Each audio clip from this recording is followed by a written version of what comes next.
This is the Big O Show. This is the Big O Show. This is the Big O Show.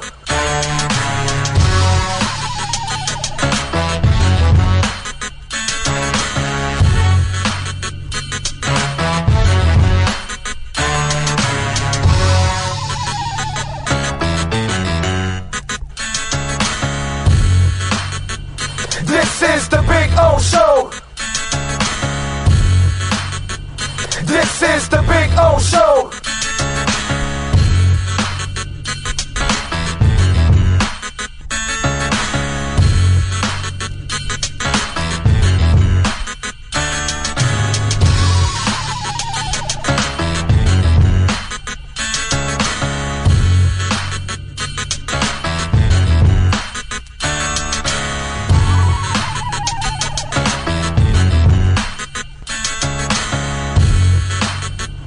This is the Big O Show. This is the Big O Show. This is the Big O Show.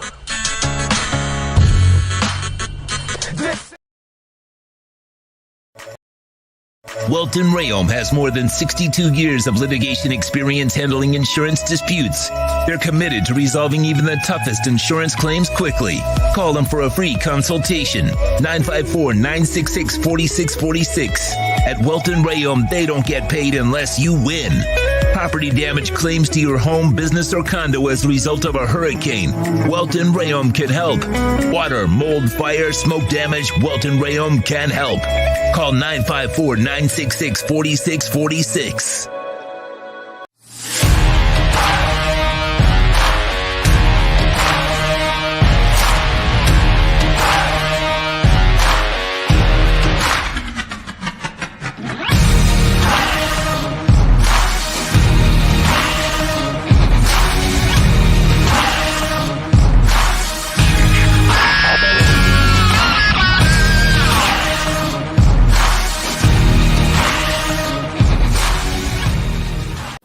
Statements or beliefs expressed on the following program by the host, guests, or callers are not necessarily the opinions of FantasyXS.com, Media Group Inc. ownership, management, sponsors, or website.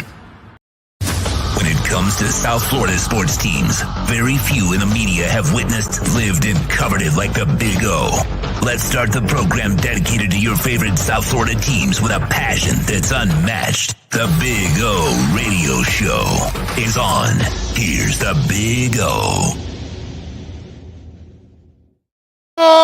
Alrighty, good morning, boys and girls. Yes, sir, it is time to rock and roll on the show. Hope you all are doing well out there. Hope you're hanging in there on a Tuesday. Hope it's a good Tuesday wherever you're at, anywhere in the world, downloading the show, watching us live, all of that good stuff. Got a bunch of guests for you lined up today, as we always do, right? We've always got a bunch of guests for you.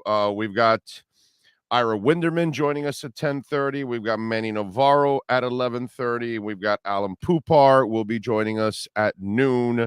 So we'll get his thoughts on the Fangio press conference. I'll give you my thoughts. There wasn't really kind of what I predicted. There wasn't really going to be much said.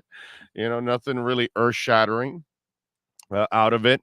Really that came from it. Oh, there was one development that I thought was kind of interesting, and we'll get to that in a few minutes. As we got a bunch of stuff to talk about, obviously. I also want to tell you that today we will have a Crypto Bro Show. We've been doing it every Saturday now, and so I told you that I'm going to start picking it up a little bit and maybe start doing it a few times a week now. So immediately when this show ends, couple minutes after, we'll start right away with the crypto show, so you can actually ride on with us. And if you want to learn a little bit more about crypto and want to get into it and all that good stuff, you can join us on the show right after this, as we talk a little crypto and have a little fun.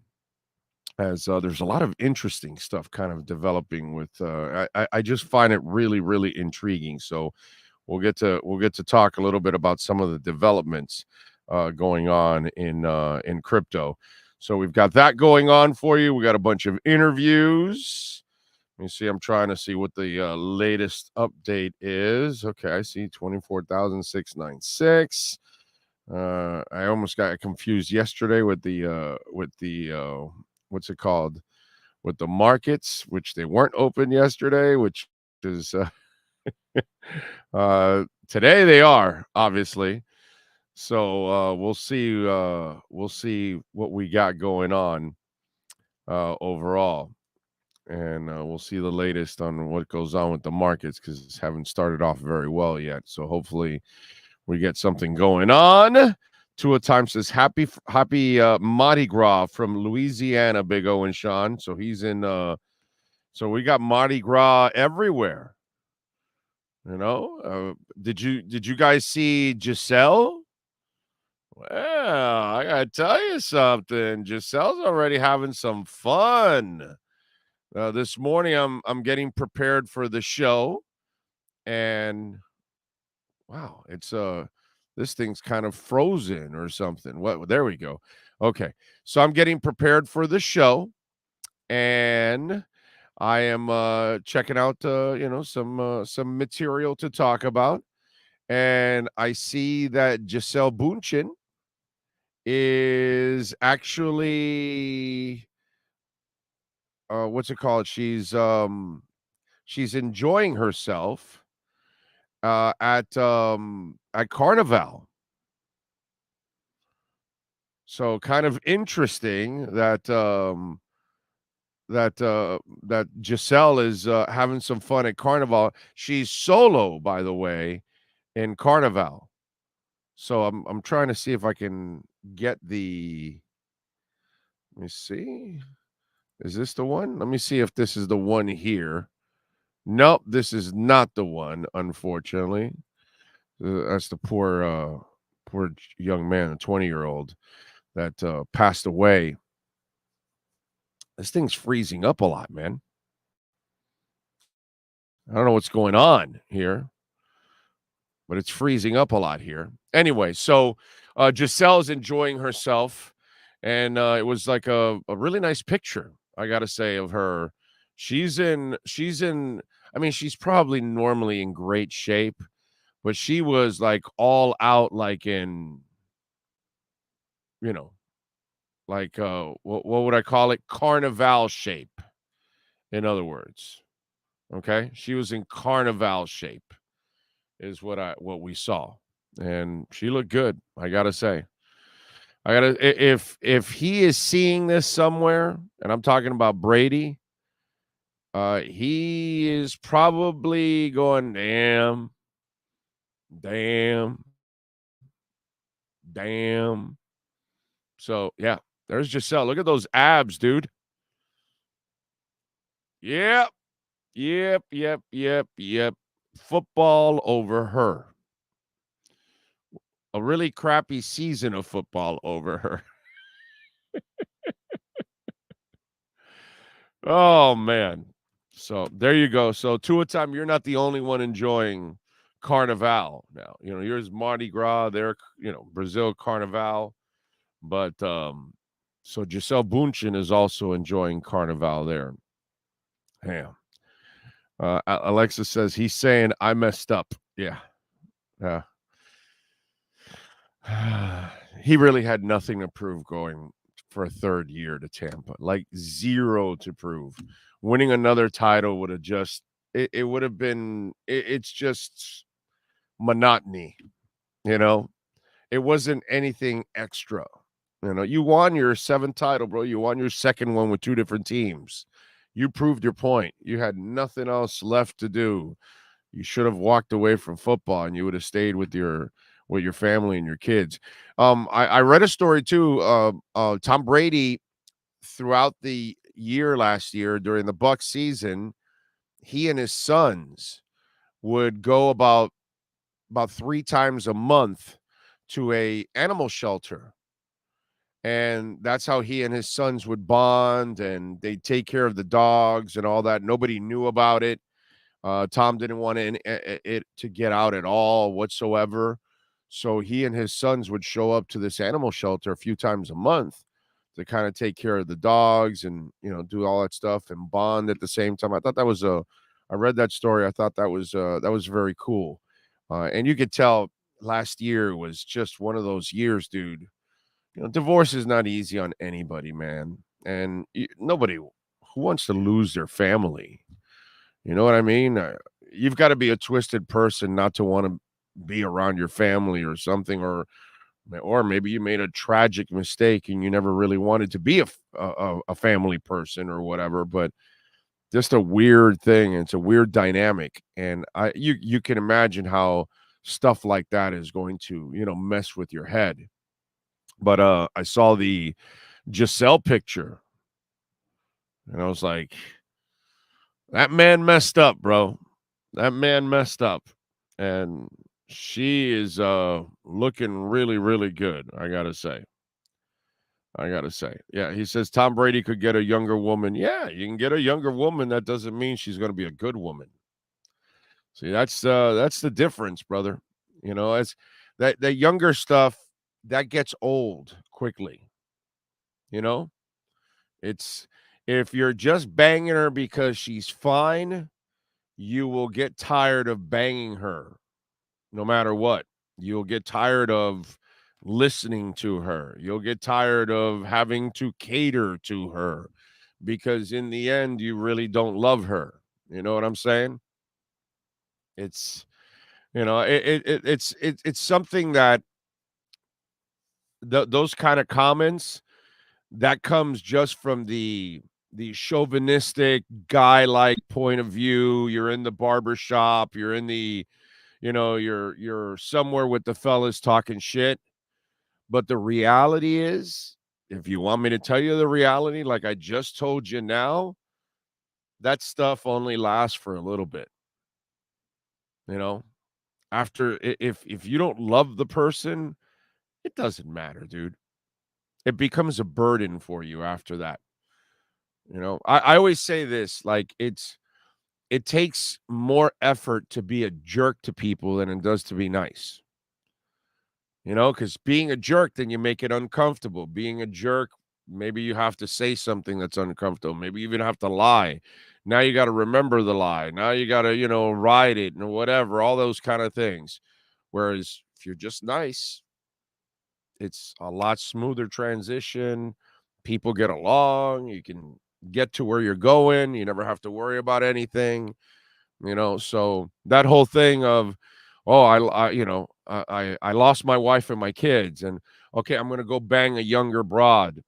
That's not going to, you know, that's like a toy that you bought, and then you wear out the welcome of the toy. You've played with it enough, and then it ends up in the closet or the toy box or wherever you put the toys, and then you never play with it again. That's kind of the way it really ends up more often than not. You know what I mean? So it's a lot more satisfying, okay, when somebody loves you, somebody stands by you, somebody supports you, good, bad, indifferent, all those kind of things. But there has to be a compromise. You're going to have to meet the person you love halfway. And that's where Tom Brady screwed up because clearly he was supposed to retire. And that was the agreement with her. And then when he didn't, she drew the line in the sand and all of that. So, yeah, he could go bang the younger chick and all that. And eventually he's going to keep regretting it and keep regretting it no matter what. Everybody else will say, oh, well, he's got a younger chick and all that. But is he really satisfied with it? A piece of ass is a piece of ass. There's no substance in a piece of ass. Your wife, the mother of your children, your lifelong partner, that has a hell of a lot more meaning, when it's all said and done. So you can look at it however the hell you want to look at it. Why you always switching the schedule? Hunter, because I can do whatever the hell I want, my brother. I don't answer to anybody, my man. I don't answer to Hunter Butler. I don't answer to any corporation. I don't answer to a goddamn thing, dude. I do whatever the hell I want. That's what I love about all of this. It's a beautiful thing. You know, wore my red recover hat this morning. There you go. See, I do what I want. Hey, by the way, hair's nice and full, by the way. Not bad, huh? Not bad for a 56-year-old. I do what I want, Hunter Butler. Okay? By the way, Red Recover, 30% off right now. Take advantage. Soreness, elbows, shoulder, arms, knees, ankles, feet, you name it. Crow's feet. We got the pad for the ladies, so you can take care of the wrinkles. Couple minutes a day. Redrecover.com, 30% off. I don't know how long it's going to last. Why am I always switching the schedule? The hell is wrong with you? Next thing you're going to tell me what to do and what to say on the show. Mr. Spock says, Gisele, that's a beautiful woman that loves her family. When she says stop, all you do is walk away with her and the money, walk away on top after winning the Super Bowl with the Bucs storybook ending. I'm with you, dude. That second year, he didn't win it, but he won it the first year, and he could have walked away. But he committed to 2 years. He told her 2 years, and that's it. KMFO says sometimes you don't want a younger woman. You just want to be lucky enough to have a good woman. And I think he had a good woman, bro. I really do. Brent, happy Tuesday to you, sir. Thank you for not telling me what to do. Fireman says, agree, Big O. 6 years ago with someone 17 years younger, and now I'm stuck with someone that really is not good for the future. Effed up bad. Yeah. That's how it goes, man. I mean, you know, there's something to be said about you or your partner being a rock and standing by you, you know, through thick and thin. Every relationship has its ups and downs and all that kind of stuff. You got to find a way to fight through it, man. And, you know, so I think he kind of screwed up. That's all. Big O, I've only had time to listen to segments of the show lately, and you may have mentioned this and I missed it, but any update on the music-centric show for us music nerds? I'm working on that too. I'm working on that. I'm trying to level off what I'm doing with the crypto show first, and then I can layer in the music show after that. Okay? But remember, I'm doing a lot of things, and plus there's also sales go behind it. So I'm also trying to tie it also with sponsors and things like that. You know, we do have to earn a living here. This isn't done for fun. Sean and I are not working out of, you know, this is a hobby for us or something. No, this is a legitimate business, and we need sponsors. We need viewers. We need people to listen and download the shows and watch them and hit the like button like crazy on all the recorded stuff, the live stuff, everything, man.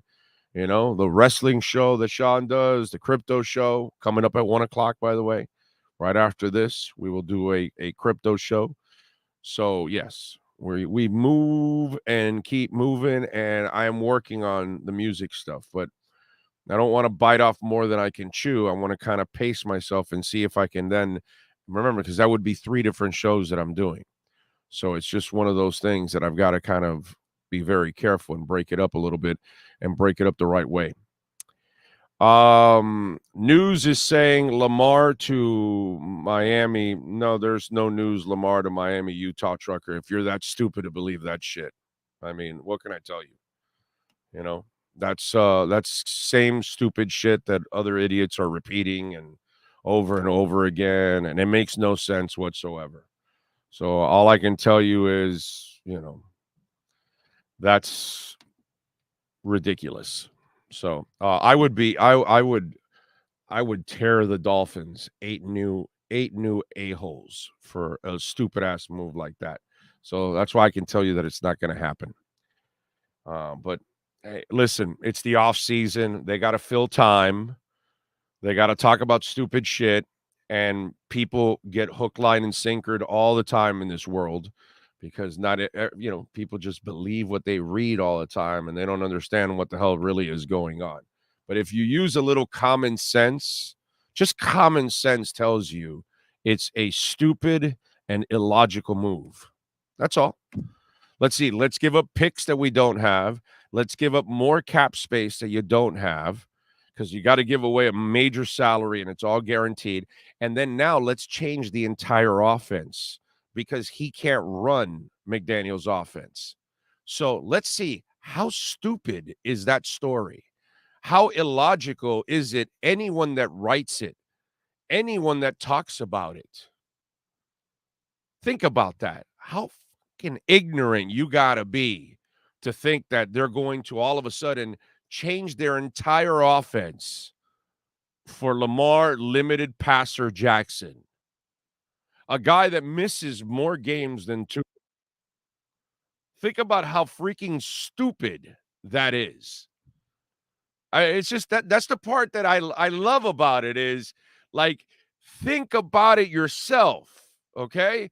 I get why the idiots on television, the morons in newspapers or online magazines, it's the off season. They got to talk shit and write about anything to fill space. But some of you out there, you got to have common sense. So the Dolphins are going to change their entire offense. So McDaniel's going to change the offense that he runs for a guy that just runs. And then they don't have the cap space, but they're going to give him $200 million guaranteed right now because that's what he wants. He's delusional as hell, but that's what he wants. And then Miami doesn't have the picks, but they're also going to trade the picks. I mean, think about how freaking stupid that is.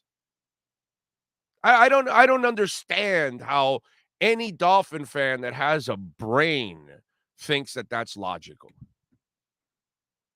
And the sad part is I've had to repeat this like 3 or 4 times because I get it, man. So many of you got suckered with the election was rigged. And plenty of you are still stupid enough to believe that also. There was no rig, no nothing. But hey, no, don't worry about it. Just keep listening to Fox. They know you're stupid enough to believe it. So don't be stupid enough to believe that Lamar Jackson is coming to Miami. Come on, man. Jesus. It's like, why do you people even entertain this shit? Can we bottle that up right now, Sean? Right there. Okay? Let's bottle that up right there. I want this now as a bit, so that way we can use it on other people. And that way I don't have to waste my breath in talking about it. Because it's just, oh my God. Really, it really is just absolutely asinine to think that they would do something that stupid. Yeah, just what we need, a limited passer for Hill and Waddle. I know, it's just, wow. Anyway, Baker Mayfield I wouldn't be comfortable, Brent, with Baker as a backup. I don't think he is Kyle Van Noy. Somebody was tweeting back and forth, and Kyle Van Noy said something. We wouldn't have started, the Dolphins wouldn't have started 1-7 last year if I was there, this and that. And I like tweet back to these guys. I'm like, this guy has 33 sacks in 128 games. Like, this guy has like an inflated opinion of himself. Like Kyle Van Noy is just a guy, bro. Good years for him are 5 or 6 sacks. That's not the answer to anything. You know what I'm saying? You got 28 sacks in 133 games. You ain't shit. That's nothing special. Give me a break. Oh, they wouldn't have started 1-7. Bro, you weren't going to save that team in the start last year. They were 1-7 because they were playing all the good teams. They got all their wins 2 years ago in the second half because they played all the crappy teams. Not because of anything. Not because, oh, my God, they figured out the defense and they were, Flo is amazing, right? No, if he was amazing, they would have performed well against the good teams. They didn't. And Baker Mayfield, he has a bloated opinion of himself, just like Kyle Van Noy. And I don't think he would make a good backup. I think Andy Dalton would. I think Gardner Minshew would. I would be afraid of bringing a Baker Mayfield to any team as a backup. I would. I'm not comfortable that he has ever matured to the point, or that he understands who he really is, which he's just a jag. He's nothing really special, but he thinks he's a franchise guy. He still thinks he's at Texas Tech and Oklahoma.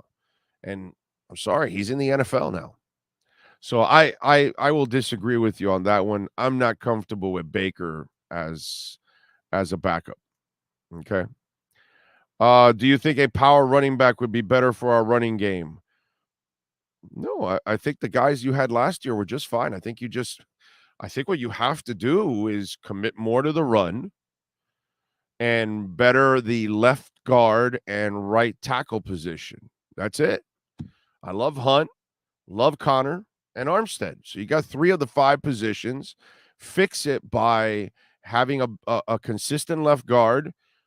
Although the right tackle, I got to say, if you bring me back Brandon Shell, I might be fine with Brandon Shell. I thought he did a serviceable job, dude. Thought he did a good job. What I'd like is, you know what I'd like? I'd like for Mike McDaniel, when you're actually pounding a team for 7 yards a carry or 9 yards a carry, don't stop running the ball. Keep punching those fools in the mouth. Keep shoving the ball down their throats. Because that's how Tua's going to be. Any quarterback, not just Tua. This is any quarterback in the world. Even Ryan Tannehill, who's a jag.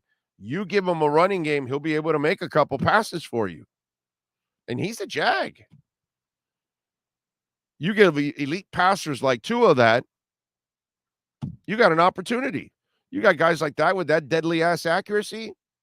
Come on, man. That's what I would like.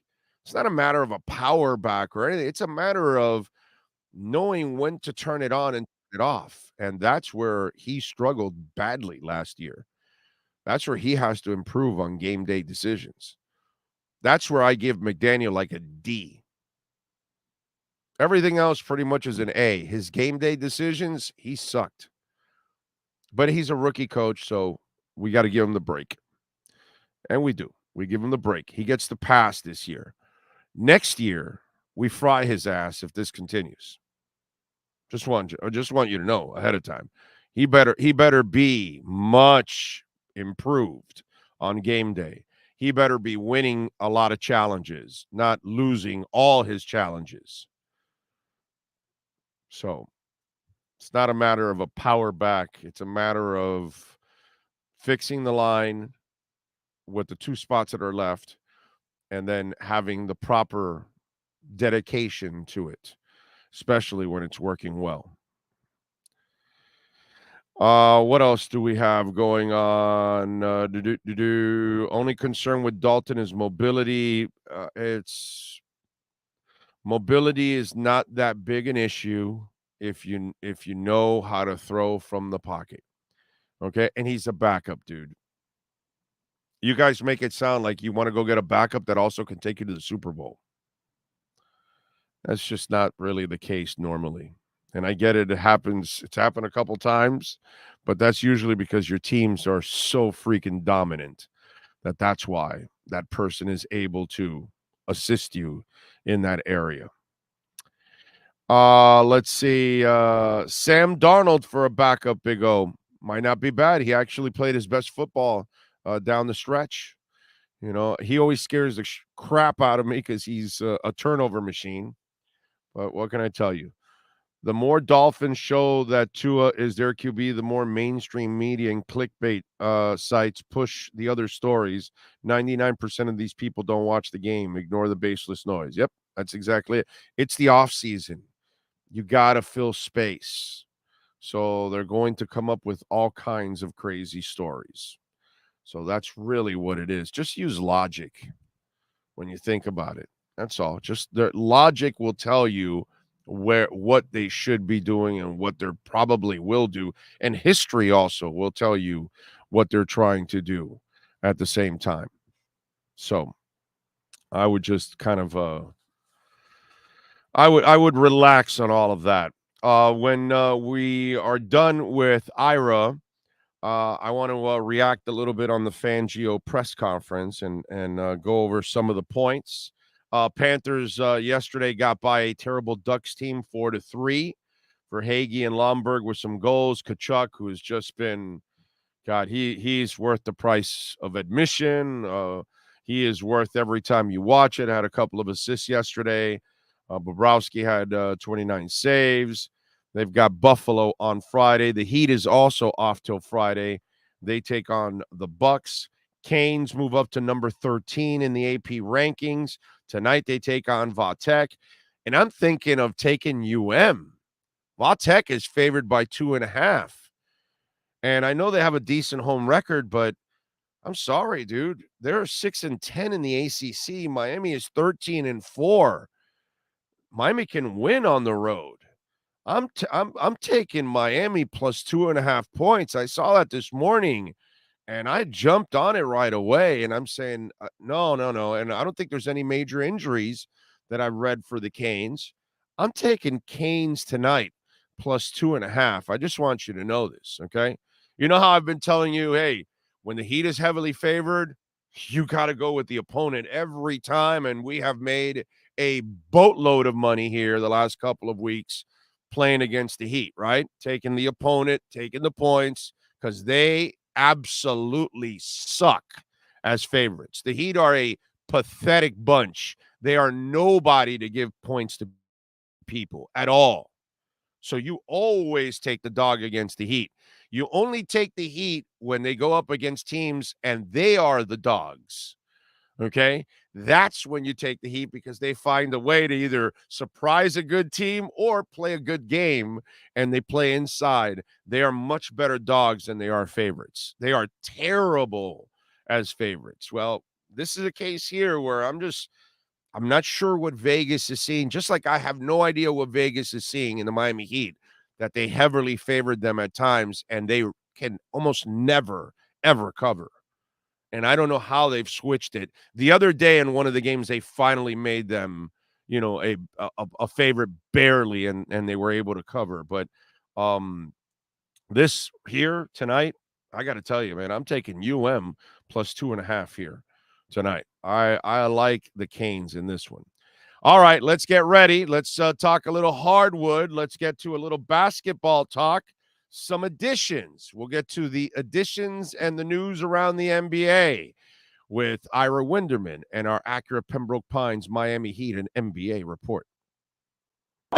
Heat fans, time for the best insight of your favorite team with insider Ira Winderman, exclusively on the Big O Radio Show. It's the Acura of Pembroke Pines Miami Heat and NBA report. Here's Ira Winderman.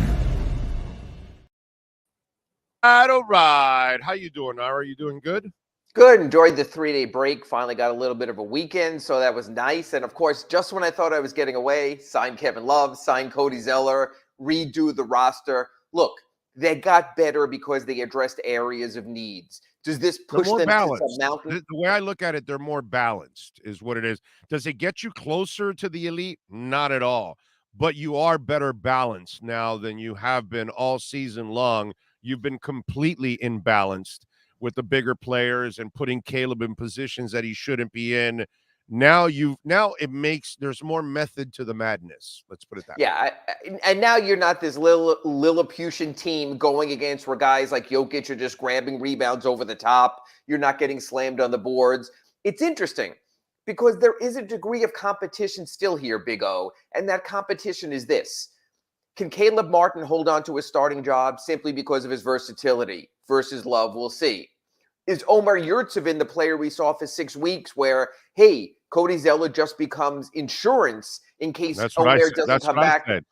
Yeah. That's what I said. He's purely insurance. If Big Yurt doesn't come back right, then break glass for Zeller. You know what I mean? That's why I think they didn't go after Ibaka, because the veteran's not going to want to sit there. Meanwhile, Zeller has been sitting out all year and nobody's signed him. So he's got a contract now for the rest of the year and the playoffs. So he's going to make money whether he plays or he doesn't play. But at least you have break glass, use Zeller if Big Yurt doesn't come back. What I was told by a scout involved in the process is there's a thought around the league that Serge Ibaka, he's had back issues and other problems, simply might not be able to play. So you don't want to bring in someone and then just have him in the training room the whole time. Cody Zeller worked out for other teams, and I was told by a scout whose job it is to assess these things, is NBA game ready now. And you know what, Big O? With 23 games left in the season, that's what you want. You don't want a guy in the training room in and out. You have that with Kyle Lowry. You have that with some other players. You want good to go guys. What it tells me is this, Big O. You and I have been speaking on our Accurate Pembroke Pines report since the start of the season about how undersized and small the Heat are. The Heat have been saying, no, we're fine. We can get it done. When you only have 2 buyout spots and you use both of them for big men, this is the Heat acknowledging that going smallest simply did not work. Will Zeller and Love play in every game together? Probably not. Will the Heat use Yurtseven and Zeller and Love in the same game? Probably not. But at least now they have choices behind Bam Adebayo instead of an ineffective Dwayne Dedmon or going small, smaller, and smallest. They needed height. I think this is almost the acknowledgement of a mistake by the Heat of trying to play smallish ball for so long. Oh yeah, no, this was a poorly built team, unfortunately. Not only that, if you're going to build it small, then you better have a shit ton of great three-point shooters. So you can spread it, use your speed, use that you're small. Remember how Jimmy Johnson kind of changed football where he went smaller on his defenses, but they were faster. Yes. So they kind of made up for it. And the Heat did not make up for being smaller by being more potent, outside the perimeter. And that was, I think, their ultimate. What you might have gotten away with it, but the fact that you weren't efficient from 3-point range, that kind of kills what it is and what this whole game is all about. Because Ira Spo is Mr. non-positionless guy or whatever the hell. He loves that. But if you don't give him the elements, the chef can only do so much in the kitchen. You know what I mean? And I think the chef is going to be interesting on this one because there's a reason Kevin Love is out of the rotation in Cleveland and was not viewed as viable as much is because of his defense. There just isn't much there. But we know Spo loves the zone. And I think this thought with Kevin Love is we can hide him in the zone. We can play him there. I mean, this team has hidden players for years now, whether it's Duncan Robinson or Max Strus or Kyle Lowry. So I think when Kevin Love is in, you'll see the Heat going to a lot of their zone because Big O, they need his three-point shooting. They need his bulk. He's a very good rebounder. He's a very good passer. They get certain things, but also understand what he isn't. He's 34 years old. He's not the same player he once was. He's coming off. You're not going to get a two-way 3-and-D guy at this point in the season. Why? Because they're so valuable. The few that are out there, they're not going anywhere. They're not releasing those kind of guys anyway. You know what? I'm going to give you the perfect analogy for the day. This is when you go into the quality pre-owned cars at Acura Pembroke Pines, but we have a late year nice model out there, and you consider that. That's what these guys are. These are not the shiny ones when you go out there on Fridays and sit next to in the showroom. We know that. These are a nice late model used version with Russell Westbrook or Patrick Beverley or Danny Green or Serge Ibaka. That's what you're getting right now. So what you're doing is you're literally looking under the hood. You're seeing what's there. You're going, okay, 0 to 60, maybe not as fast as when we bought this car new, but still will get me to where I want to go. That's what these signings were. Big O, let's not lose sight of this. As far as the Heat go this year will still be determined by Bam Adebayo, Jimmy Butler, and Tyler Hero. Everyone else is a complementary piece. All right, you're saving. What's the plan? Is he coming back for sure Friday? Going to play a significant amount of minutes, a little bit of minutes? What's the plan for Yurts? My gut feeling is these guys coming back from the time off, there's going to be a real practice on Thursday. You don't get a lot of those. But then it's a back-to-back on Friday and Saturday. So I could see Eric Spoelstra slow playing that part of the deal, working people in because, boom, you go into a back-to-back. And I got to tell you, At first I thought, okay, you playing in Milwaukee after the All-Star break, kick that to the curb, deal with the L, make sure you win Charlotte on Saturday. But now that we know Giannis Antetokounmpo is out, this is a golden opportunity for you to get Well, a they're couple 2-0 they're 2-0 without Giannis. Well, they are, right. So, I mean, you take what you can get. And you saw when Giannis came back and played in the other game in Milwaukee, completely different team. You got to take what you can get because, as I wrote in the Sun Sentinel in today's paper, it is so tenuous trying to get out of number 7 and out of that play-in. And again, I'm not as concerned that he'll miss the playoffs if they go to the play-in. I think they can win 1 of 2 games against Atlanta or Toronto. But Big O, if you finish 7 or 8, get those 7 or 8 seeds, you're playing Milwaukee or Boston and you're toast and you're done. You can go to your chat board all you want. You can find the most optimistic Heat fan you want. Anyone with any Heat common sense is not going to pick the Heat in a 7-game series over the Celtics, is not going to pick the Heat in a 7-game series over the Bucks, but they might against Brooklyn. They might against Cleveland. They might even against Philadelphia because of what we've seen of Harden in the playoffs. You've got to get a top 6 playoff seed. You've got to give Eric Spoelstra a full week to game plan against someone instead of a play-in game on Tuesday, a play-in game on Thursday. Boom, Saturday, you have to be in the playoffs. Then it just becomes a whole helter-skelter and a wasted season. All right. No surprise, and I'm so to me it made 0 sense, but no surprise Russell Westbrook stayed in LA. He's from there. That was kind of the team that everybody thought he was really going to go to. I know some Heat fans wanted him here. I did not want another inefficient Correct. 2-point player that just does not really help what you're doing. Love makes sense. It helps you in rebounding. It helps you stretch the floor from the 3-point range. Might open it up a little bit for the cutters like a Jimmy Butler, those kind of things, because he is a good passer. All of that made so much sense. You know what I mean? Russell Westbrook to me made no sense whatsoever. So your thoughts on that one? Yeah, again, it's just a matter of the Heat need efficient offense, just not a guy who's going to chuck up a lot of shots. When those shots should go to Bam, should go to Jimmy Butler, should go to Tyler Hero. But again, we spoke of landing spots. It makes sense for Westbrook. Same arena, one step down in the locker room, kids in the same school, boom. Patrick Beverley, a Chicago product. He goes back to Chicago, makes sense. You get guys who are going to Phoenix because Terrence Ross, because they're a better team. It makes sense. Guys going to Denver because they have a chance to succeed in the playoffs. Makes sense. You have to understand there's one thing that's very interesting at play here. The Heat has retained enough room to sign one more player. They don't have a roster spot.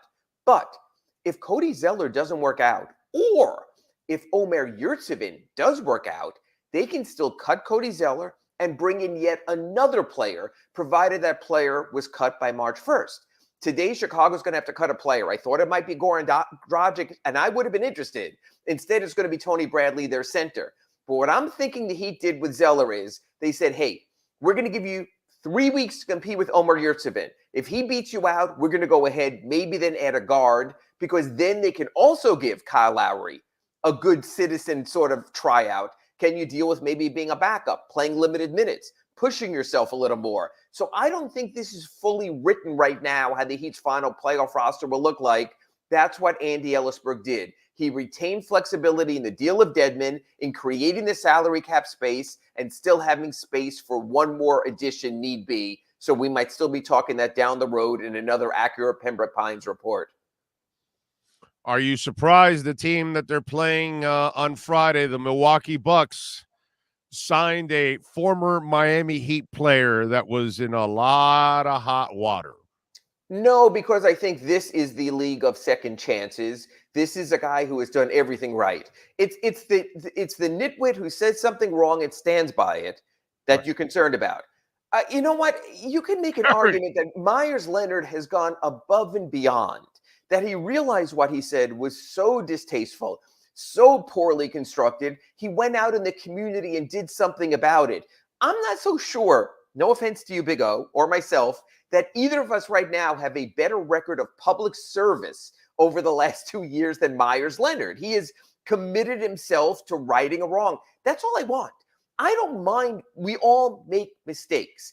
It's how you come out of that mistake. It's how you're apologetic. True. This was not the agent writing this statement where you read it on the Big O show and you go, that doesn't sound like that guy's voice. That sounds like an agent and a PR specialist saying it. Myers is a different cat. Myers' problem was this.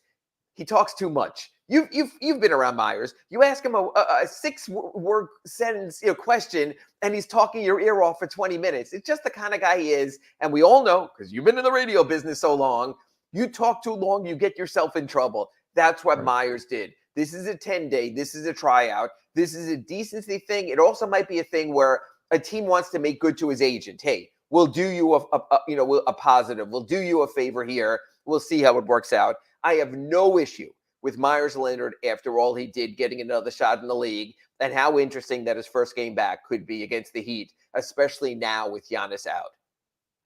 Ho hum, the dunk contest has become, but here comes Mac McClung. Yeah. That was fun because we love the underdog. That's what we love as Americans. We fall in love with the underdog all the time.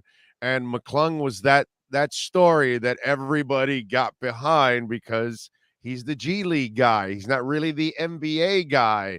And I gotta say, I didn't watch really. I thank YouTube because they just condense it for you. Right. And so you get to watch all 10 minutes of the entire competition. Yes. And I'm in, I'm out, and I found out about it. And the guy that was competing with him at the end was basically doing dunks we'd already had seen and actually seen other people. In fact, the one he did baseline, the tomahawk, the Zach LaVine kid did a much better one a couple of years ago. Been there, seen it, done it. It was a reverse tomahawk, which was even harder by the one that LaVine did. So to me, it was like, but this kid did some stuff that was pretty, original a little bit. And again, his hops were out of this world. And that's what I want to get to, is he did it as a 6'2" guard. Think about the real moments of the dunk contest. Spud Webb, Nate Robinson, the undersized guy. It's not a big deal for a 6'10" guy to dunk. It's what they do. It's who they are. It's the undersized. I almost think, like in that old, I think it was the WBL basketball league, you had to be 6'5" and under to play. The dunk contest should be left to the small guys. Maybe do it this way. 6'5" and under for the dunk contest. 6'10" and taller for the three-point contest. Get guys out of their comfort zone to make it interesting. That's why Matt McClung, as much as being an unknown and a G League player, you can relate to the 6'2" guy who actually had to jump high and get off the ground versus the 6'10" guy. God bless Dwight Howard and the 11-foot rim and what he did. Right. But he's a 7-footer. He lives up there. He dunks for a living. That's what I thought made it. Yeah, I think he saved the dunk contest. God bless the NBA for finding that kind of talent, but you're just never going to see the stars in it. There's very little for them to gain. And for a lot of players, it's doing it in transition during a game at game speed that makes it so thrilling, not standing there and getting props and setting it up. It's become a tired contest. I think the NBA realizes that. At least for 1 year, they were able to save it. And it was a great little hook to allow a G League player in it. And listen, we all know the ones, and we all know the Drew League guys and all that kind of. We all know that there are actually some amazing dunkers that aren't necessarily NBA players. And Absolutely. I think the NBA says they kind of realized that and said, hey, man, if we got somebody in our G League, this is good to promote our G League. Sure. 2, we expand the whole thing, and you just never know what you'll find. And there you go. You ended up finding yourself, a little nugget in the whole McClung story, because it just becomes that whole Cinderella story that everybody can get behind. All right, what do you got going on for the next couple of days in the Sun Sentinel while we await Friday? Jesus Christ, gotta wait. Well, I spoke to the guys and Eric Spoelstra, and he said the one thing he likes is after the All-Star break, it's a sprint to the finish. You can't play around anymore. It's 23 games. You got to make a difference. It used to be the All-Star break came earlier in the season. You can meander your way back. These are desperate times for the Heat, and I'm curious, Big O, with this back-to-back coming up on Friday, Milwaukee, Saturday in Charlotte, whether the Heat sit players or realize their desperation. So I wrote a story about how the players look at it.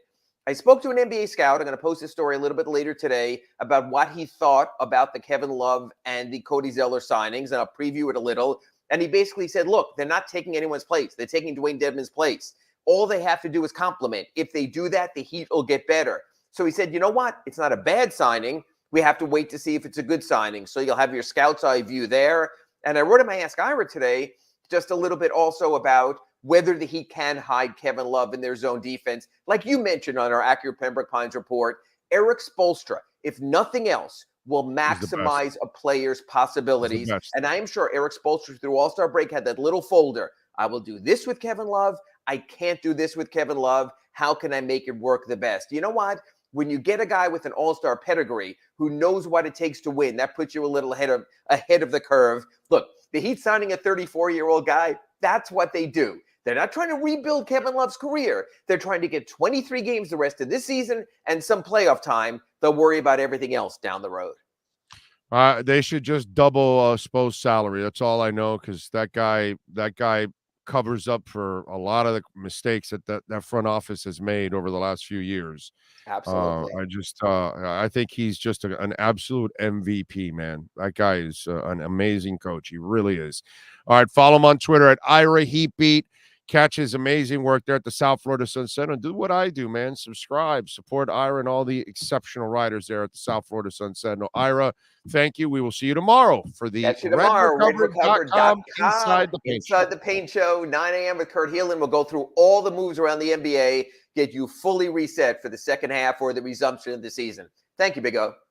Thank you, Ira. Appreciate you as always. There you go. And, of course, get on down to 15601 Pines Boulevard, just off of I-75 in Pines, and check out the finest dealership in the business. Check out the fleet of certified pre-owned vehicles, and, of course, a lot that is full of all kinds of new models. Yes, sir. Every color, every model out there. If they don't have it, they can order it for you and get it in there.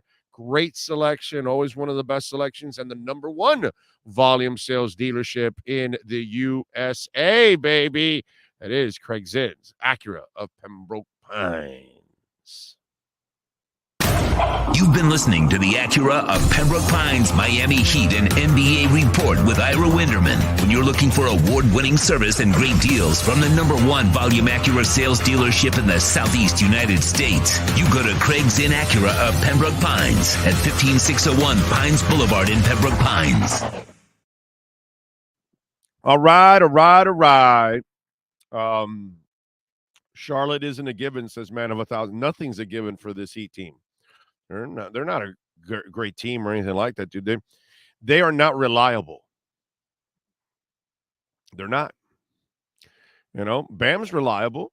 Jimmy's reliable, but the team's not reliable.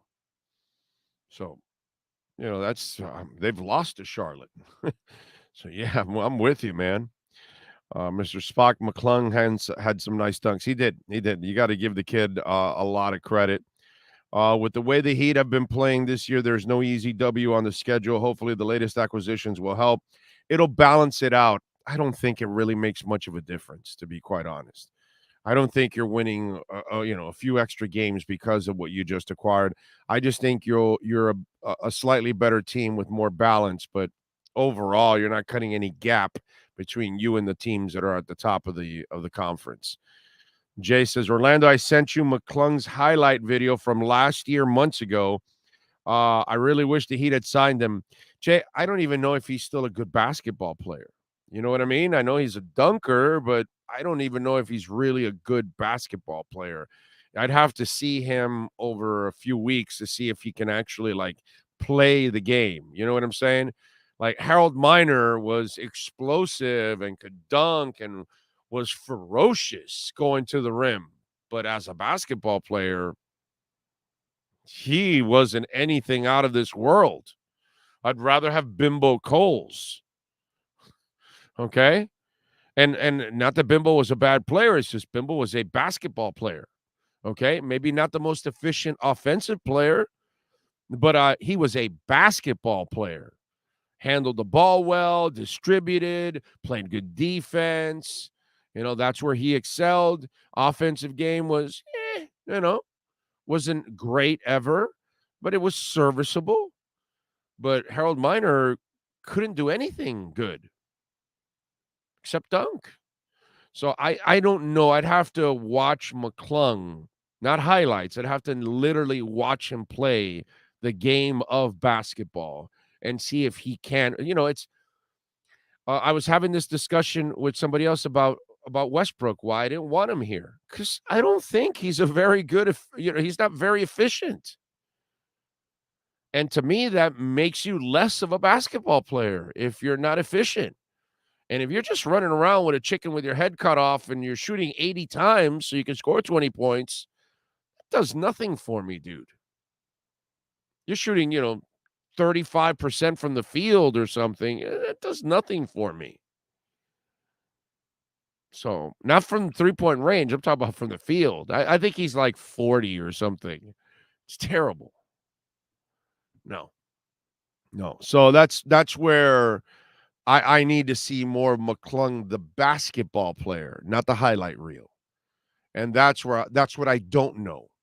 He might be a decent basketball player. I have zero clue.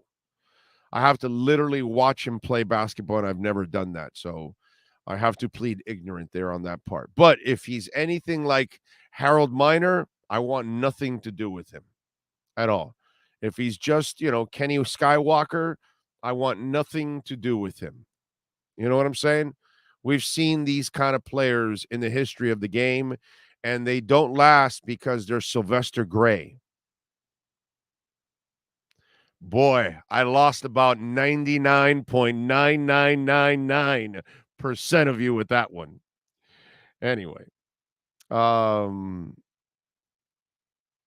agree, Big O. Too many bad contracts from the past are hurting with trading assets. Yeah, no, it's again, not saying Riley should step down. I'm not saying Riley should fire himself. I'm not saying he should retire. I'm not saying the game has passed him by. All I'm saying is Riley and Arison have had a weak last few years. They have not been very good at their job. They've been decent at their job, not good, certainly not great.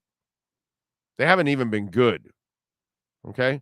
Too many shit contracts, too many bad deals in the last 8-9 years. I'm sorry. If it's not for Eric Spoelstra, they would actually be getting a hell of a lot more heat. Okay?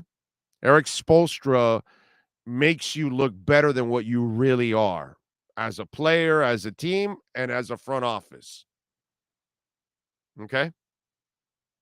Eric Spoelstra is the real MVP the last few years of this franchise. The true MVP.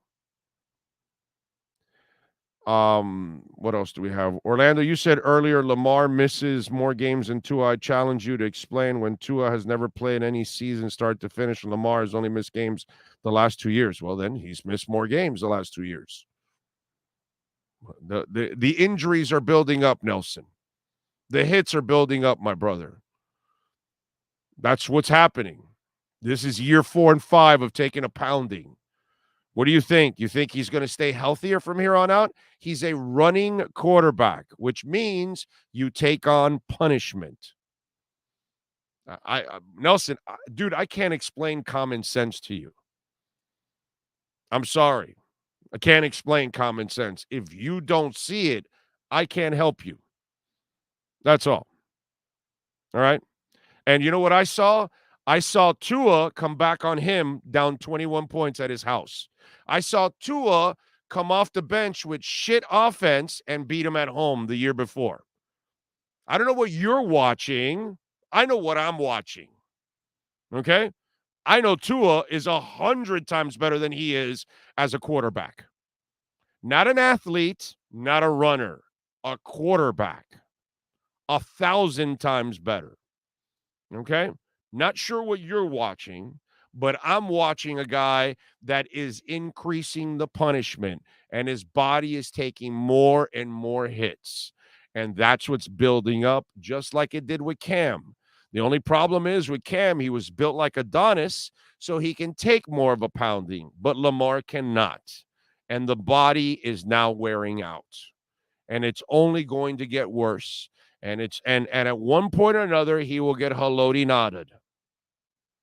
It happens. It happened to RG3 early in his career, and Shanahan ended his career when he knew the kid was hobbled and left him out there to take more of a pounding, and he never came back from that knee injury ever again. Eventually, I don't wish it on Lamar, but I've been talking about this from the first day he came into the NFL. You will not last playing that kind of game. And Nelson, if you think he's going to play that game in year 8 and 9 and 10 and 12 of his career, you have zero clue what the hell you're talking about. And that's the other part, that a bunch of you out there that talk Lamar Jackson, my God, you look stupid. You think he's going to be running like this in years 8 and 9 and 10, 11, 12, 13? You think he's going to play for 15 years running? Que clase come mierda son ustedes? Holy crap. Like, you got to be dumb as bricks to think you can play like that for a full career in the NFL. Cam Newton couldn't last. And that dude had a body and a half. And they broke him in half. Okay? I mean, I'm not sure exactly what the hell you're watching, Nelson. I'm not exactly sure what a lot of you out there are thinking about with Lamar Jackson long term, but you have no clue what the hell you're talking about. It's coming. It's happening. It's developing already. And I've already said this many times, haven't I? I can't wait to see who's the dumbass that gives him the big contract, because he's going to break down over and over again in that big contract. But he's going to get his money because somebody's going to be stupid enough to give him that money. Not sure what you guys are watching, Nelson and others out there. Not sure. But you go ahead and keep thinking that he's going to end up running for his whole career because he can't learn how to pass. Oh, man. Red Skelton, I thought you were dead, but hey, still here in the chat board. It has not been a long-term plan, and teams who hitch their wagons to that style are fooling themselves. Of course they are. The front office for the Heat is lucky that they were able to steal Jimmy in 2019. Besides that, there hasn't been a key free agent signed since the Big Three. And remember, let's be honest now. Jimmy didn't have a lot of options. It's not like a ton of teams are lined up for him. Okay? He doesn't fit in most teams. So it was kind of a marriage, but it ended up becoming an ugly marriage because he gave you Kyle Lowry. You know what I mean? It's like Jimmy Johnson. Like the love affair with Jimmy here locally, I think is the most overrated thing I have ever seen in my life. Okay? He did a nice job at UM.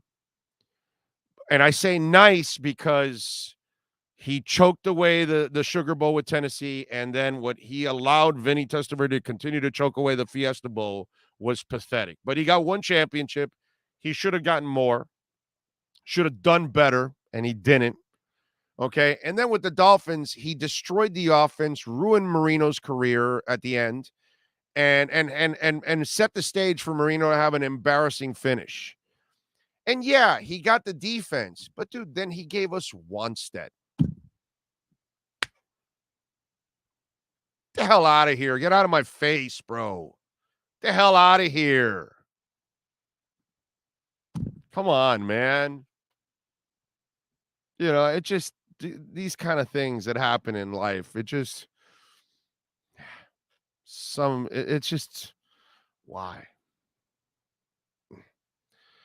So overrated. It's not even funny, dude.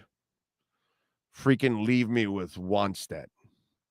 And so, yeah, you get Jimmy and he gives you all these good moments. And then he says, oh, let's sign Kyle Lowry. I need Kyle Lowry here. My best friend, the godfather to my daughter, this and that. Let's forget about that he's 33 and it's a shit contract and you're overpaying.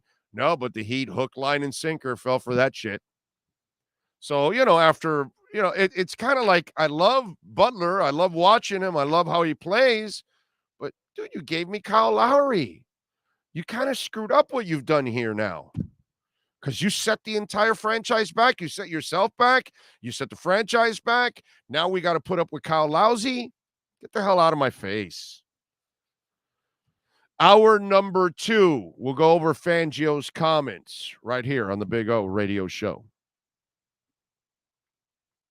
There's no need to drive around South Florida wasting valuable time looking for a new or certified pre-owned Acura. Go to the #1 volume sales dealership in the Southeast United States. Craig Zinn's Acura of Pembroke Pines. Purchase with pace and space in a dealership tailored to your needs. From home buying to providing that personal touch. Contact the 2020 Satisfaction Award winner Craig Zinn's Acura of Pembroke Pines. 888-776-5123. That's 888-776-5123. Or visit them at 15601 Pines Boulevard in Pembroke Pines.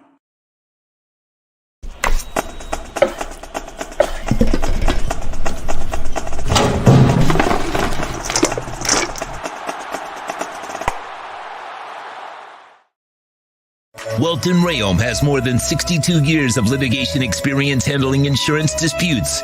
They're committed to resolving even the toughest insurance claims quickly. Call them for a free consultation. 954-966-4646. At Welton Rayom, they don't get paid unless you win. Property damage claims to your home, business, or condo as a result of a hurricane. Welton Rayom can help. Water, mold, fire, smoke damage, Welton Rayom can help. Call 954-966-4646.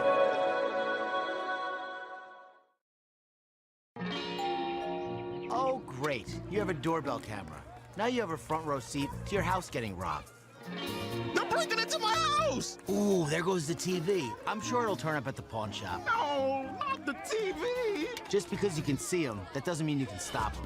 With Slogans, you get 24-hour monitoring, a free home security system, and professional installation. Plus, free doorbell camera, one that'll actually work for you. Get out of my house! Get out of the house! Call 1-800-ALARM-ME.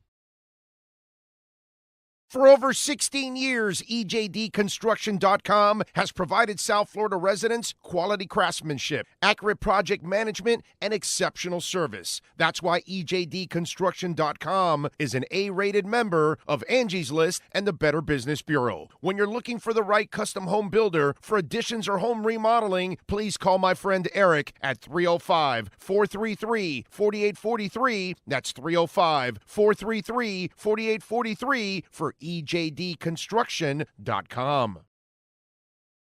When you move, you need a reliable company led by passionate folks, eager to assist its customers during a transitional process that needs to be smooth.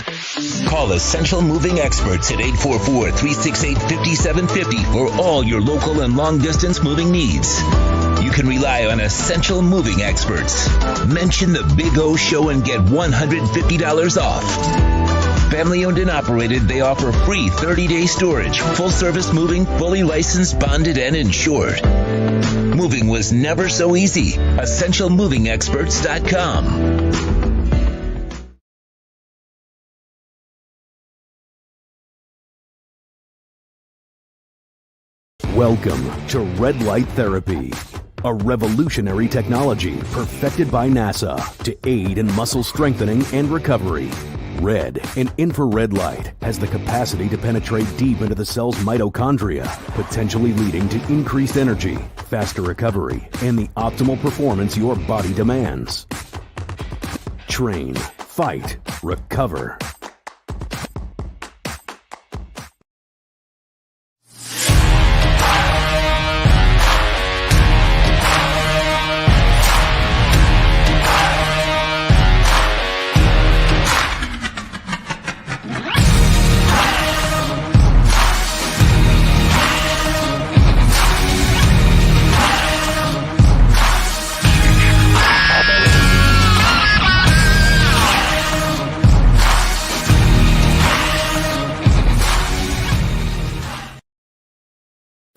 Statements or beliefs expressed on the following program by the host, guests, or callers are not necessarily the opinions of FantasyAccess.com, Media Group Inc. ownership, management, sponsors, or website.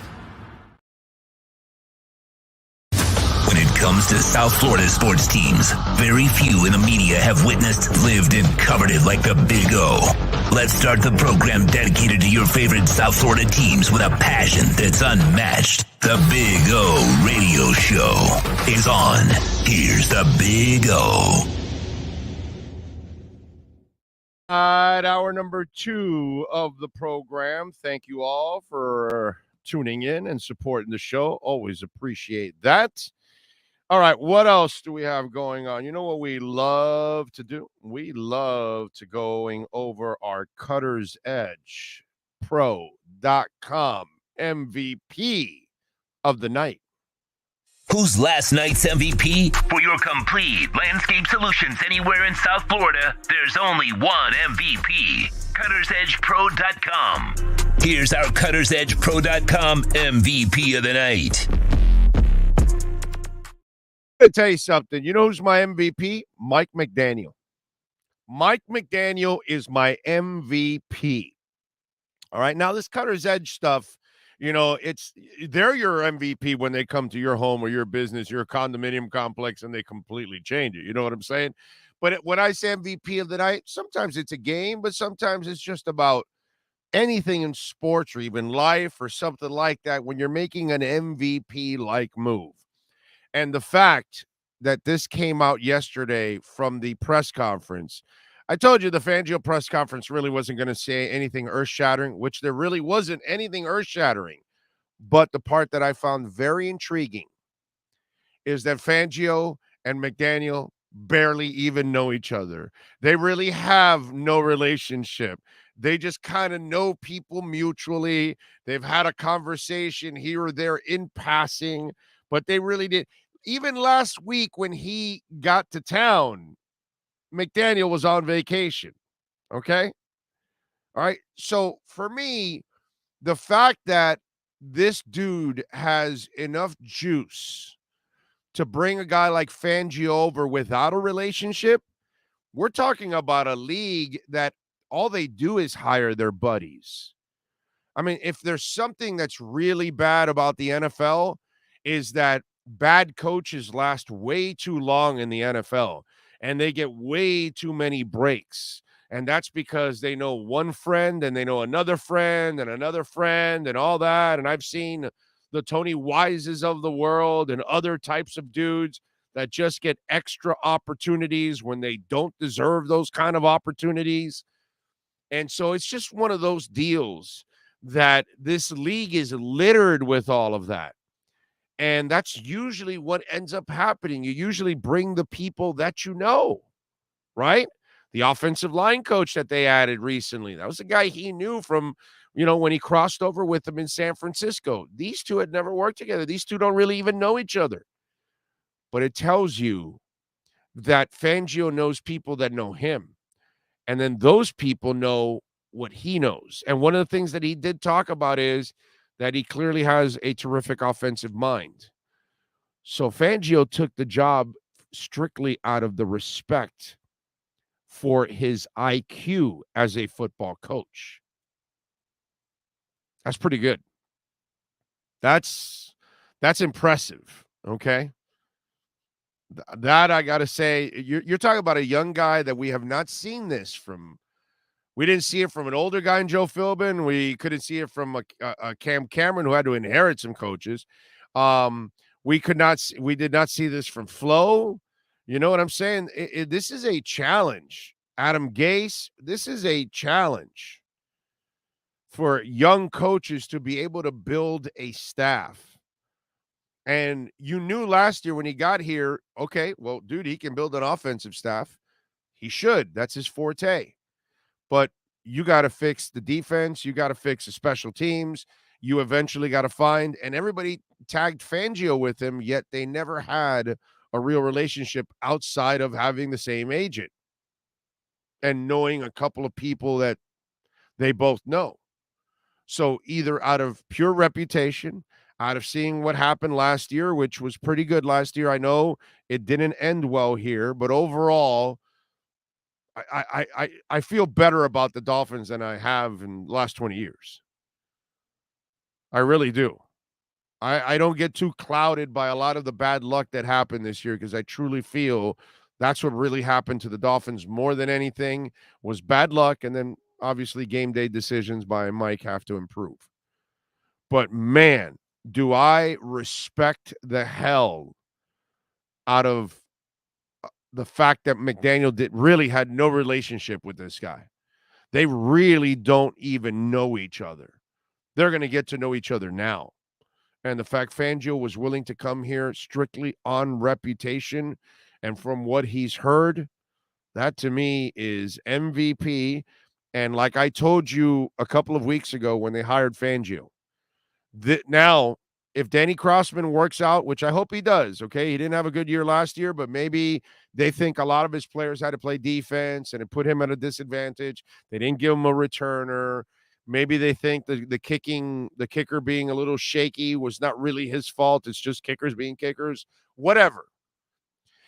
I hope it works out for Crossman, and I hope he has a good year next year because I'm a Dolphins fan. But if he doesn't, and you've got something good going on offense, and Fangio has fixed the defense, it's going to be a hell of a lot easier to recruit a special teams coach. And if you continue to have success, you're going to have that same kind of swag that McDaniel has developed when a very, very good defensive coordinator in Vic Fangio says, hell yeah, I will join Miami and their staff. Mike McDaniel, just like Cutter's Edge Pro, when you go onto their Instagram page, when you go on to their website, you will find out why they are the MVP. And when you have them redo your home, not only will your home go up in value, but your neighbors are going to stop by and say, wow, that's a hell of a job, man. Who did that? Who did that? Because that's what I get all the time. Who did that? Cutter's Edge Pro. Cutter's Edge Pro. Mike McDaniel, our Cutter'sEdgePro.com MVP of the night. The MVP of the night is brought to you by Cutter'sEdgePro.com. Servicing HOAs, condominiums, townhomes, commercial properties, corporate parks, and malls throughout South Florida. Cutter'sEdgePro.com. Providing South Florida MVP performance every day of the year. I appreciate all of you out there as always. Don't forget to keep hitting that like button. Hit the notification bell. Right after this show, we will have a crypto show. So we will stop this show, end it, and then a couple minutes later, we will start the crypto show. So you guys can stick around and join us for a little crypto talk right after the show. Have a little fun. Manny Navarro, by the way, will be joining us in this hour at 11:30. At noon, Alan Poupart will join us, and we'll get his thoughts on what he saw yesterday from the press conference, since he was there covering the Fangio press conference. What else do we have going on? Clippers get Russell Westbrook. Bucks sign Leonard Myers to a 10-day contract. Patrick Beverley goes to the Chicago Bulls. Miami Heat yesterday ends up signing Cody Zeller. So you got all of that going on. Yesterday, Canes also moved up to number 13 in the AP rankings, number 11 in the USA Today poll. Tonight at 7, they take on Vatek. Vatek is favored by 2.5. The over and under is 154.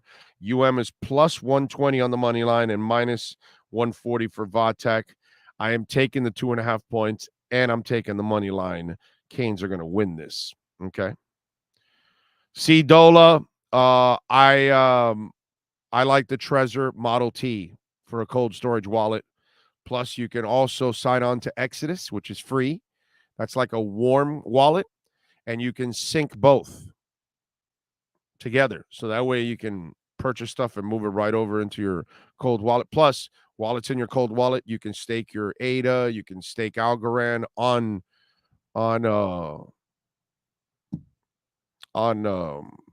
Exodus while it's in your cold storage. So I like the Trezor Model T.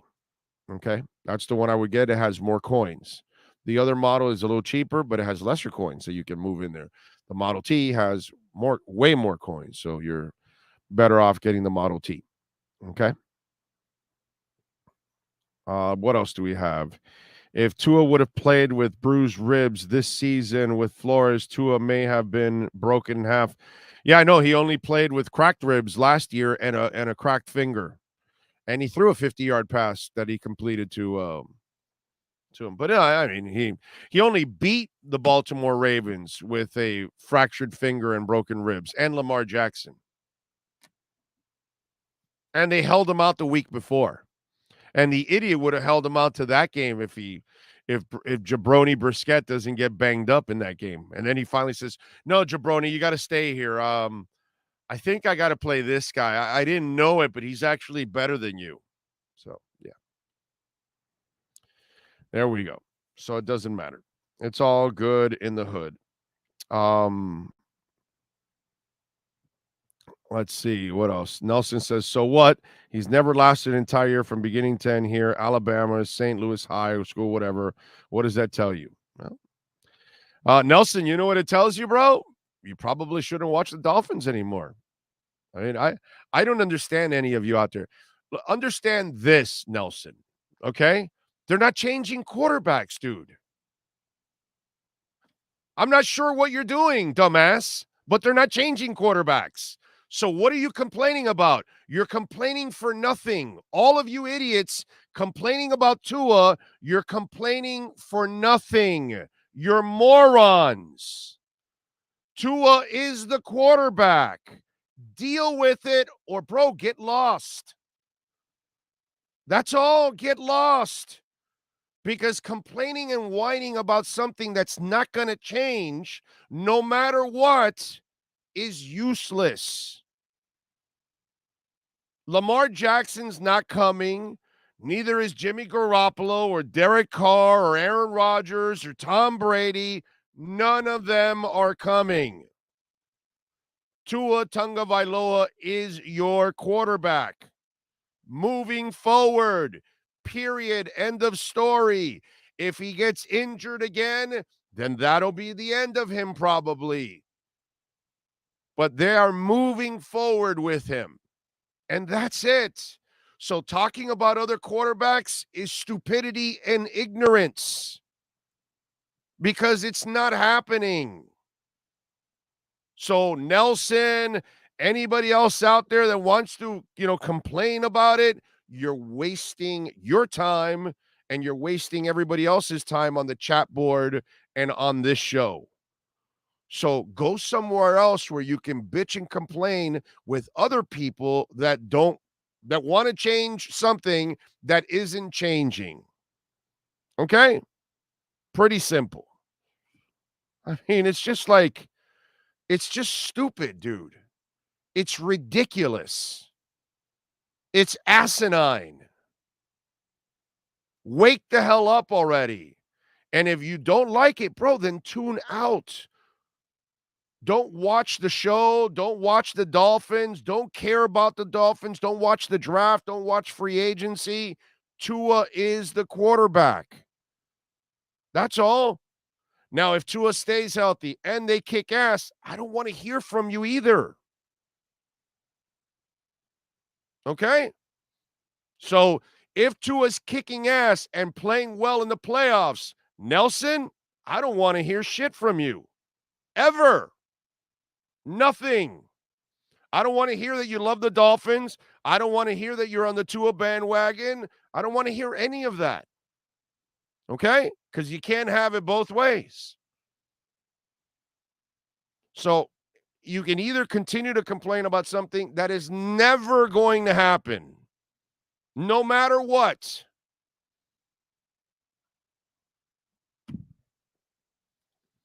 Brian Diaz, Big O, going to see Greta Van Fleet in March. Your thoughts on how they sound live? Exceptional. Exceptional. You'll love it. I've seen them like 9 times live already. So, yes.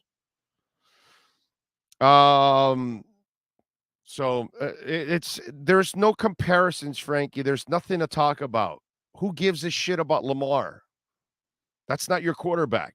Tua's the quarterback. That's it. You're not trading for Lamar. You're not signing Lamar. Lamar's not the Dolphins quarterback. Nothing. And yes, all he does is complain about Tua. I'm just not sure what the hell is wrong with some of you out there.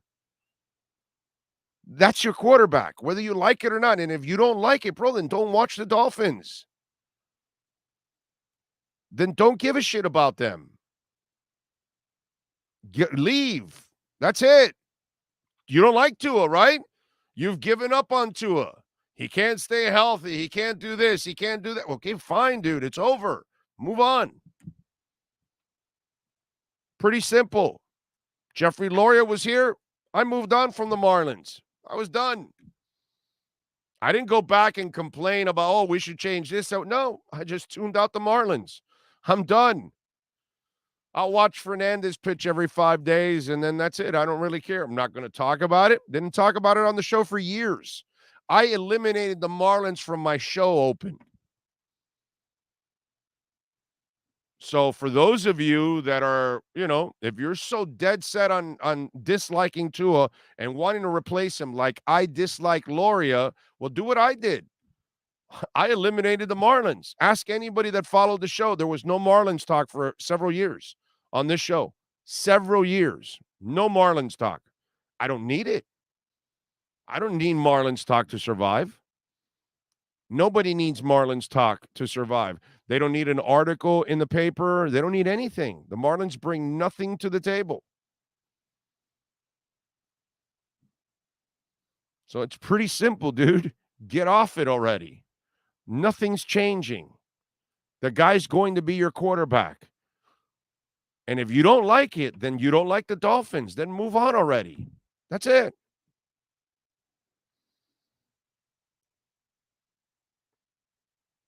If the Bills don't win a Super Bowl in the next 5 years, this Josh Allen era would have been a failure and they would have been forced to start over again with a new QB. Josh won't make it past age 32. Well, he definitely won't make it past that age if he continues to run the way he's running and wants to try to run people over. That's not going to end well. I told you, they broke Cam Newton in half.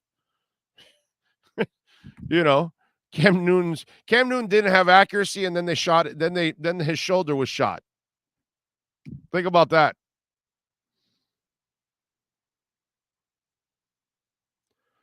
Lamar is just an injury prone as Tua, yet you rarely hear that mentioned. I know. Well, whatever. Ongoing headache with the Tua haters. If the Dolphins sign and bring Chad Henne out of retirement, I will cheer him on because he wears the aqua and orange. Wish him well and let Tua let it fly. Anthony Pereira says, Big O, you are a class act, period. Keep up the great work. Thank you, sir. Too kind.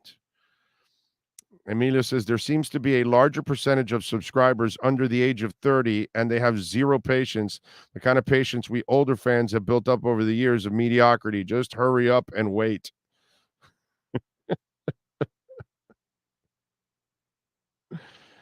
Oh, man. Josh Allen, Lamar Jackson, Cam Newton, Randall Cunningham, Vic, etc. shortened careers.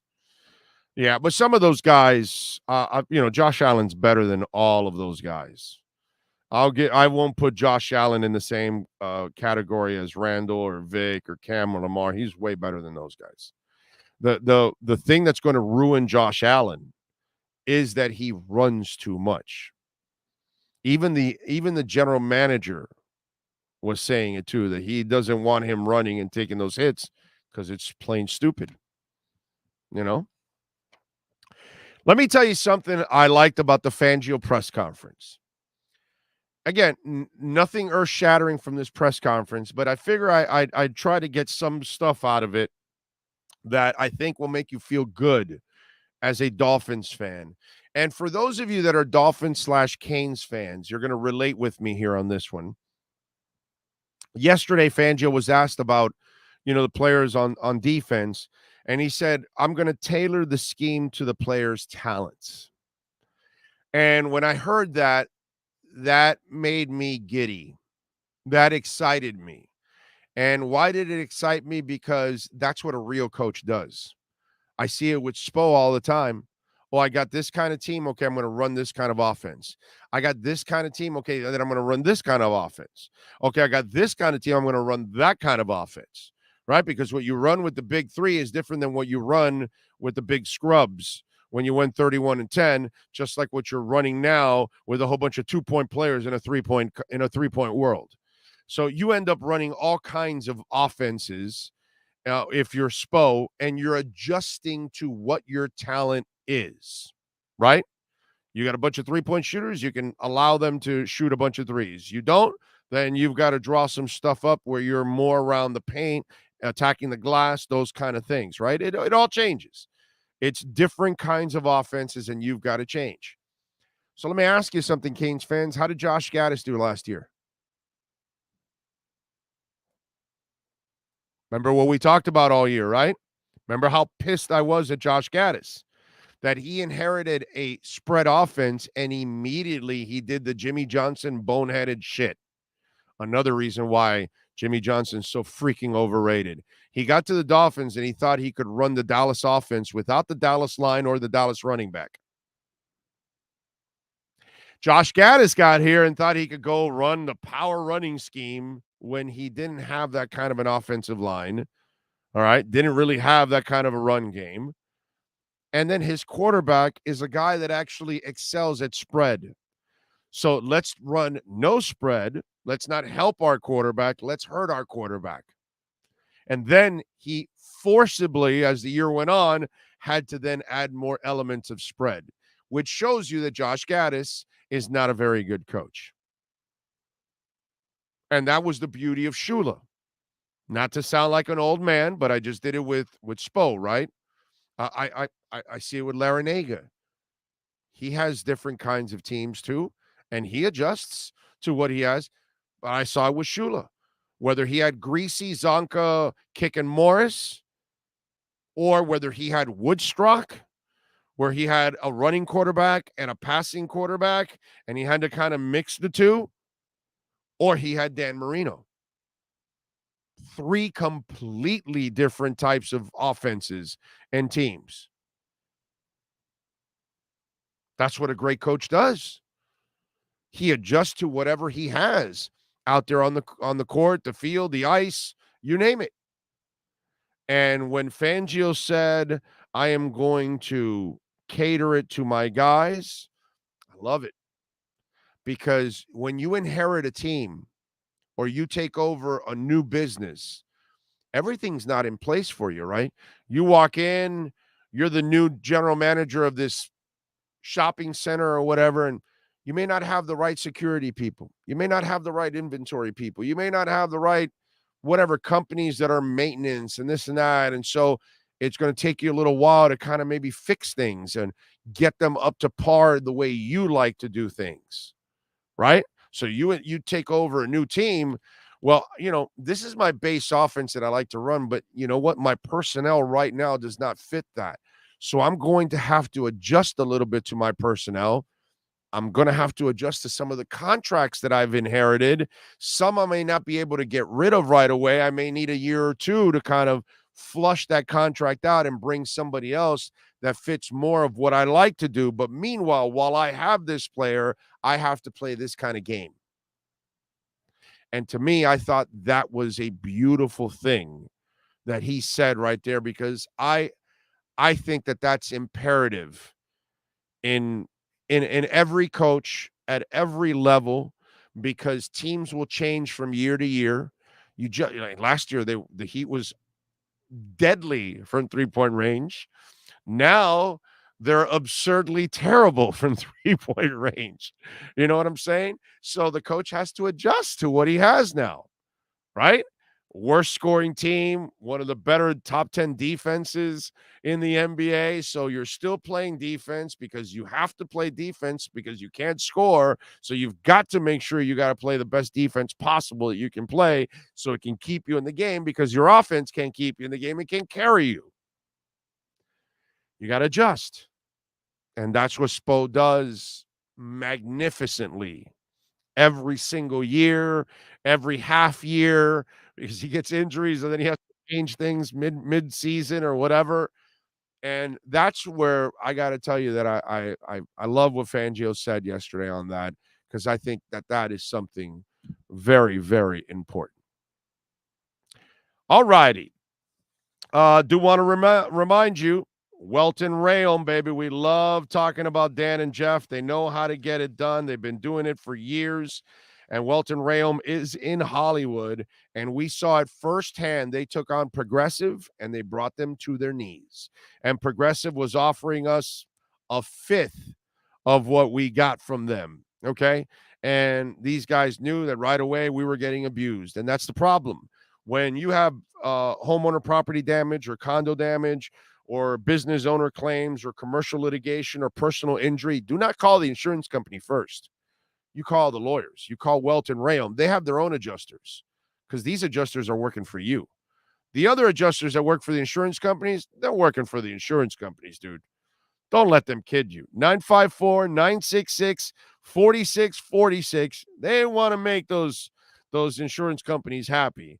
So they don't give a crap about you. They don't know you, man. Welton Rayom's fighting for you and fighting those insurance companies. 954-966-4646. By the way, if you've also got criminal defense or bankruptcy issues, Welt and Rayom can take care of you anywhere in South Florida, Dade, Broward, Palm Beach counties. You can call them for a free consultation. You don't even have to go there. Okay? Hell, you may not even have to go there until you go pick up the check. 954-966-4646. By the way, we also have an office in the Keys. So our friends in Monroe County, if you've got some issues there, before you call the insurance company, please save this on your cell phone. 954-966-4646 for Welt and Rayom. Alan Poupart is next. Oh, I'm sorry. Manny Navarro is next. If you're a Miami sports fan, then there's only one store to go to, and that's Caneswear at Miami Fanwear in Davie. They're your one-stop shop for all your inner Miami CF, Canes, Dolphins, Panthers, and Marlins merchandise. They have hats, t-shirts, game day jerseys, and so much more. Located at 2511 South University Drive in Davie, and open 24/7 online at caneswear.com or innermiamiwear.com. Call them at 954-835-5597. Caneswear, the spot where inner Miami and all Miami sports fans shop. The viewpoint statements or beliefs expressed on the following program by the host, guests, or callers are not necessarily the opinions of FantasyXS.com, Media Group Inc. ownership, management, sponsors, or website. Time for Canes fans to get what they want. Information, insight, and perspective. It's the Caneswear Miami Hurricanes Report with Manny Navarro, exclusively on the Big O Radio Show. Here's Big O and insider Manny Navarro. All right. Good morning, sir. How are you doing? Doing great. How are you? Can't complain, my brother. Can't complain at all. Just seeing what the world is doing. We got the Canes tonight at Vautech. By the way, I love the Canes today, plus 2.5. How is Vautech favored by 2.5? When Miami, like I was looking at, they're 6-10 in the ACC. Miami's 13-4. Yeah, I just think it's one of those things where Miami just doesn't get a lot of respect from Vegas or anywhere else. Nobody really, I think, believes in them, even though they're 22-5 and having a great year. It's the weirdest thing, dude. And they play well on the road too. So I'm like, I get it. Vautech's got a decent home record, but I kind of like Miami in this one. I'm taking them in the money line. They're plus 120, and I'm taking them today plus 2.5 on the line overall, man. I'm on the Cane side on this one, dude, man. I like it. All right. Walk us through, bro. What's the latest with the 2 assistant coaches they still need to hire? Well, I mean, obviously it's been several weeks now, and you'd imagine that they'd be somewhere closer to getting it done. Last night I was hearing maybe that there was some issues with a buyout regarding Tim Harris Jr. at UCF. Tim Harris, of course, has really strong Miami ties. I mentioned him to you last Friday as a guy potentially as a running backs coach. So that might be what's delaying it. I know Telly Lockett's people put out a statement yesterday, I think, saying that he's staying at Marshall. I don't know that Telly was ever really offered the job as running backs coach, but I certainly think that Mario's talked to a lot of people, and it's what he likes to do. We've told you guys many, many times there will be a lot of guys he has conversations with. The thing with. is, they got it confused that Mario's on the telly. Right. That's That's what what it it is. He's was. on the That's what it telly was. calling people Yeah. all over, not really hiring telly. That's kind of what it is. That's what it is. That's what it's all about. Correct. I think Mario is I think the running back job, at one point I thought maybe Jim Mastro, who was with him at Oregon, would be a guy that would probably be getting it. But obviously he's gone through the interview process with several others. I don't know if Mastro, who's at Oregon, will eventually come over here and join him in some other capacity. But those were the names I heard for running back. And then receiver, Kevin Beard was a name that people threw out there, obviously with his ties to Miami. Reggie Wayne, Leonard I Hankerson. still remember Florida was the one game that he played in his Mhm. career. Kevin Beard had that one game. It might have been even a half that he Right. was like freaking dominant in that half. It was the Gators, right? Wasn't it that game? Yes. Kevin Beard am I right or am I wrong on that? I It believe was, I right? believe you're accurate. Yes, correct. Yeah, I Yeah, remember he, that. he didn't have a stellar career at Miami, but he was solid. He was a solid guy. He wasn't as good as Leonard Hankerson or Reggie No, no, Wayne no, no, no. or anything But like that. But that day yes, he was Ed Reed, bro. Like it's that they day need he was he showed Warren up that day. Sapp. They needed him. That day he was Michael Irving. That day he was Bernard Clark, Tiger Clark in the Orange Bowl game. 20 That tackles. day Yep. he was a freaking star, bro. That was that I give him credit. That day he stepped up big time. Yeah, so Mario. I know spring football starts March 4th. Miami fans are antsy. One of the coaches getting in. Yada yada yada. You got the coordinators in, so the kids have the playbooks. They're studying what they need to study. Again, one thing I'll tell Miami fans always is spring football. Yes, it's an important time to implement your system and get sort of accustomed to the new coaches. But there's going to be so many kids that always have surgery after the season that we'll show up the first day of practice and we're all going to tweet out, no, such and such kid wasn't out here, or such and such kid wasn't participating, and we're going to find out from Mario how many guys ended up having surgery and all those kind of things. And so yeah, spring football is important, but the reality is it's what the guys put in over the summertime and whether or not they're ready to roll week one. Prentice Noland, what can you tell me about Prentice with the shades? Well, first of all, his middle name really is Air. It's on his birth certificate. He is a solid four-star quarterback recruit, rather, not a commitment. He's uncommitted, but Parents Jordan fans or something? Is his that what it is? his dad was just a really good basketball player in Georgia years ago when you and I were probably still in high school, and he just dressed up like Michael Jordan. He had the calf sleeve. He was skinny like Jordan, had the bald head. So everybody called him Air Jordan. And so Dad said, "All right, one of my 6 or 7 kids, I'm gonna name him. I think it's 7 kids rather. I'm gonna name him, give him the middle name Air." And so he called him Prentice um, Air, and that's his nickname. Anyway, really good quarterback. One of several that Miami is looking at. Most people thought he was going to be coming here on Junior Day, which is March 4th, the start of camp, but he's actually going to be coming on his own on March 23rd to kind of have his own one-on-one time with the coaching staff and everybody else. He's a high priority. Pocket or mobile passer?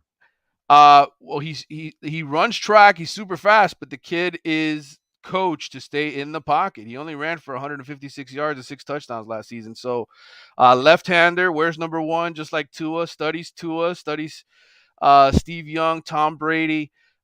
His coach, I don't know if this name will ring a bell for you because I don't know how much Middle Tennessee State football you watched back in the day, but his coach is Andrico Hines, who was a quarterback at Middle Tennessee for 2 years, a JUCO kid out of Georgia, who ended up putting up some good numbers at Middle Tennessee for a couple years and played a little bit of pro ball, not NFL, but lower levels, Canadian and arena and all that other kind of stuff. Anyway, good coach. He works with a bunch of guys at the Cam Newton Foundation, and and so this kid Air, one of several quarterbacks that Miami's taking a strong look at, and he's going to visit Clemson on March 11th. He's going to Ohio State on the 31st, March 31st. He's going to Texas A&M. is looking at him, even though they already have a quarterback commitment. Arkansas, where Dan Enos is, he likes Dan Enos because he coached Tua. So he's a prospect to watch, and I featured him today for The Athletic. Yeah, I saw that. That's why I asked. Yeah. And since I saw it, I had to check to make sure that Miami was on the list there because I Oh, wasn't sure. absolutely. He was in there. He talked a little bit about Shannon Dawson, and he really likes him. Shannon was recruiting him to Houston before, and this kid got his first offer in the 8th grade from UCF's new offensive coordinator, Darren Hinshaw, who was at Kentucky. So he's been on the radar. He's been a varsity starting quarterback since his freshman year. 55 touchdowns, 4 interceptions. I mean, that's hard to do. Only 4 picks, threw for over 4,000 yards, 73% completion percentage, and he throws the ball deep. He's got a gun. He told me yesterday he throws it about 70. He tested his arm out last week, threw it about 78 yards downfield. So that's a pretty good arm. Okay. All right. What else on the recruiting side should we know, Canes wise? Anything else brewing? Well, I mean, I think we could see some commitments start to pick up here in the weeks ahead. Right now, Miami only has a kicker committed as part of the 2024 class, but Mario wants these kids to come in on junior day. He wants to see them up close. He wants to see, how in love with Miami they really are, how much of a part of the program do they really want to be. So they're taking their time, but there's big plans for this class. They want to follow it up. They know that they had a top 10 ranked recruiting class, but the only way you really make change in terms of your level of talent is by stacking classes on top of one another. So this is very important for him to follow it up, to get an elite quarterback in this class. You got to get one every single class, especially with the transfer portal nowadays. You never know who's going to take off and why. And so obviously the transfer portal remains a priority as well. Looking for some immediate wide receiver help. I think Gary Bryant Jr., a kid from USC that they really like, remains on their radar as a guy that they want to take. I think they want to add another receiver on top of that. So after spring football, we'll see some more. But as far as the 2024 class, guys like Aaron Noland, there's a lot of them here in South Florida. Jeremiah Smith, who's the number 1 ranked receiver in the country, Josiah Trader, who plays with him at Hollywood Chama. Those guys are all top priorities for him. And, I think if those guys are ready to commit at any point, they would take commitments from elite players. It's the lower tier guys, the other ones that are unranked. I saw a list of names. I've got a list of names of guys that I know that they really like. And so those guys will be making their way through here once spring practice gets going, and we'll see if they, decide to commit. Did you say change? Sit your $5 ass down before I make change. Okay. Want to make sure. All right.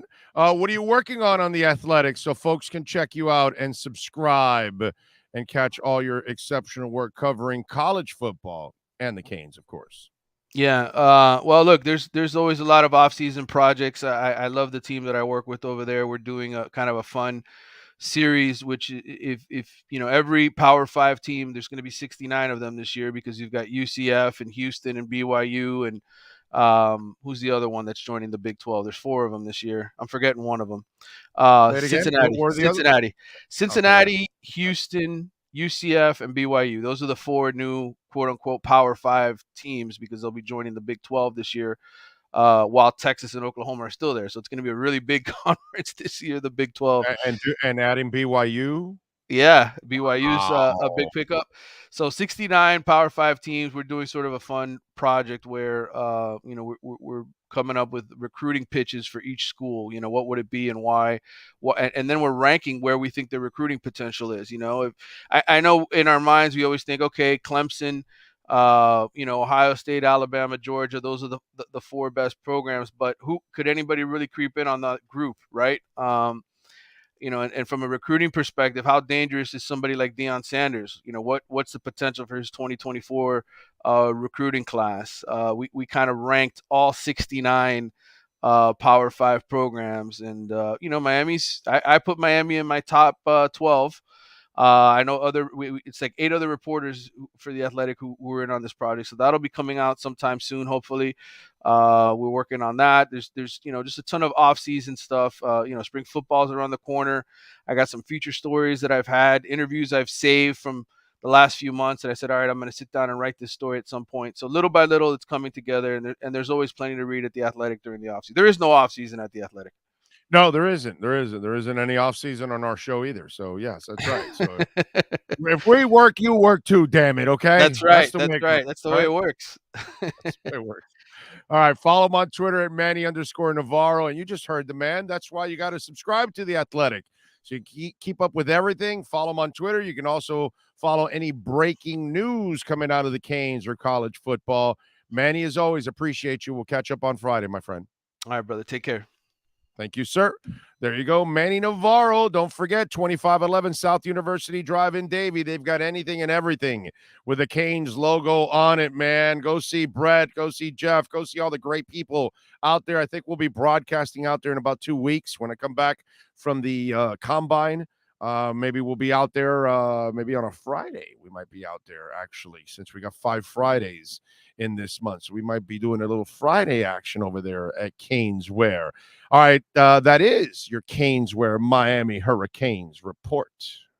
If you're a Miami sports fan, then there's only one store to go to, and that's Caneswear at Miami Fanwear in Davie. They're your one-stop shop for all your inner Miami CFs, Canes, Dolphins, Panthers, and Marlins merchandise. They have hats, t-shirts, game day jerseys, and so much more. Located at 2511 South University Drive in Davie, and open 24/7 online at caneswear.com or innermiamiwear.com. Call them at 954-835-5597. Caneswear, the spot where inner Miami and all Miami sports fans shop.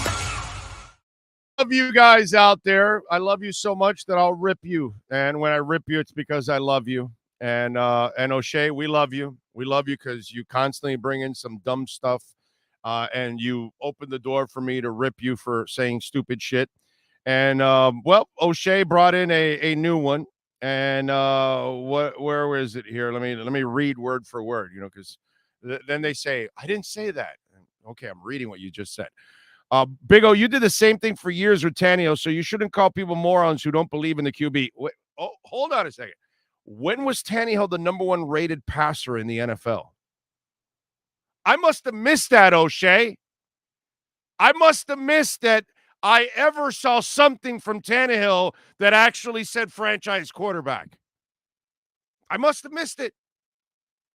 See, that's the difference, my brother. You run into one subject into another, and then you tie them together when they have nothing to do with each other. Okay? I'm not believing in Matt Moore. I'm not believing in Ryan Tannehill. I'm not believing in a bunch of the Pat Whites and the John Becks and a whole bunch of them, but I do believe in Tua. From day one. From day one, I've believed in Tua. What did I say on draft day? If you remember. You can't count on him to stay healthy because he's had injury history. That's where you can't trust him. But the kid can play. So I'm willing. They already drafted him. So what am I going to say? I know the kid can play. Now, there were a whole bunch of you, including you, O'Shea, that said he couldn't play. And you were wrong. Okay? You were dead ass wrong that he couldn't play. Like a whole bunch of you. Now a whole bunch of you that are wrong about him that he couldn't play, you're now writing the injury stuff. That's what you should have wrote from the get-go.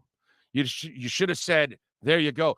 But a lot of you dummies, including you, O'Shea, said he can't play. He can't be a franchise quarterback. He can't lead a powerful offense. His arm's too weak. He's too short. Whatever. He plays too much golf. Whatever stupid reason you had about him not being able to play. See, the difference is, O'Shea, I was right about Tua from the get-go. I said he can play. A lot of you didn't. You were wrong. I said his problem is injury history. I was right. A lot of you did not go after that one. Some of you wrote it from the beginning with me. Okay.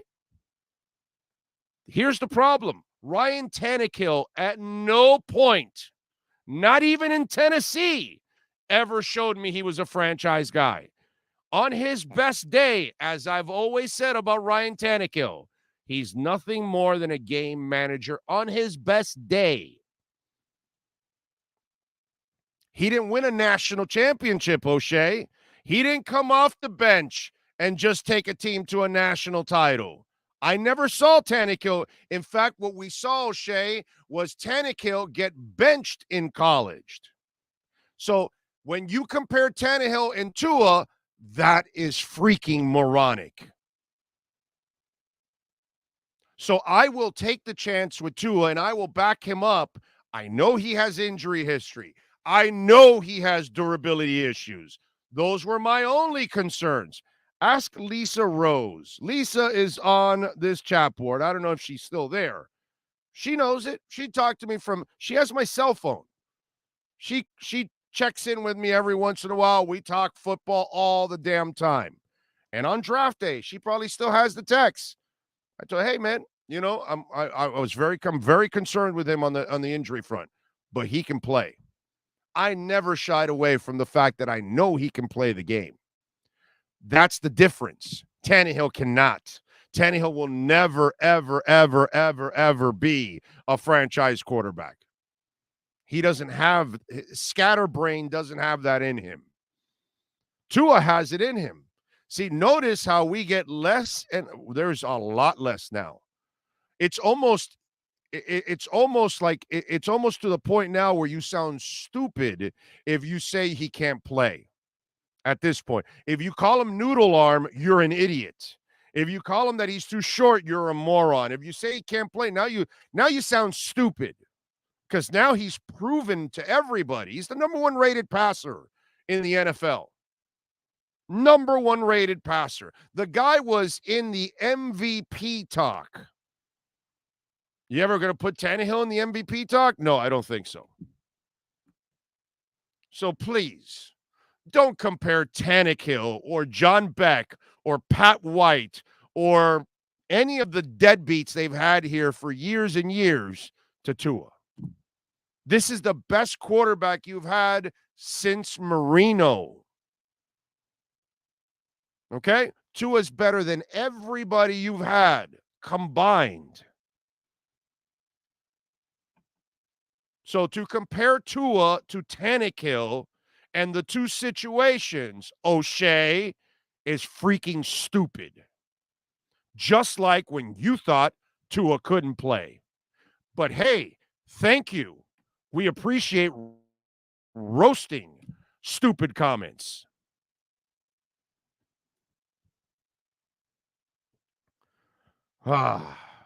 Jesus Christ.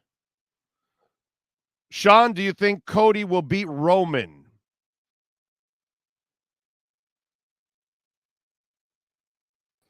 Yes. I just responded to that. I believe if WWE wants to have the happy ending, which they usually do at WrestleMania. We all?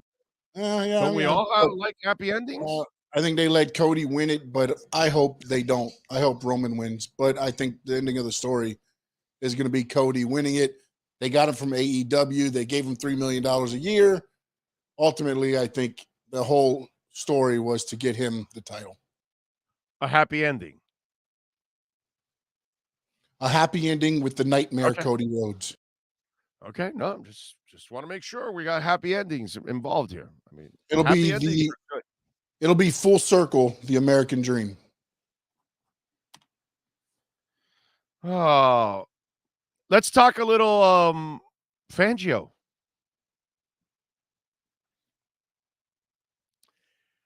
I thought something that was kind of interesting in the conversation, not earth-shattering or anything, because he wasn't going to say anything like that. But if we want to get into some comments and delve deep into some of the Fangio comments that kind of hit home for me, one that I really like that he said was when they asked him about blitzing. And you remember we talked a couple of weeks ago that I told you I was going to Chick-fil-A and I was in the car and I caught Mark Ross. I gotta keep remembering the name.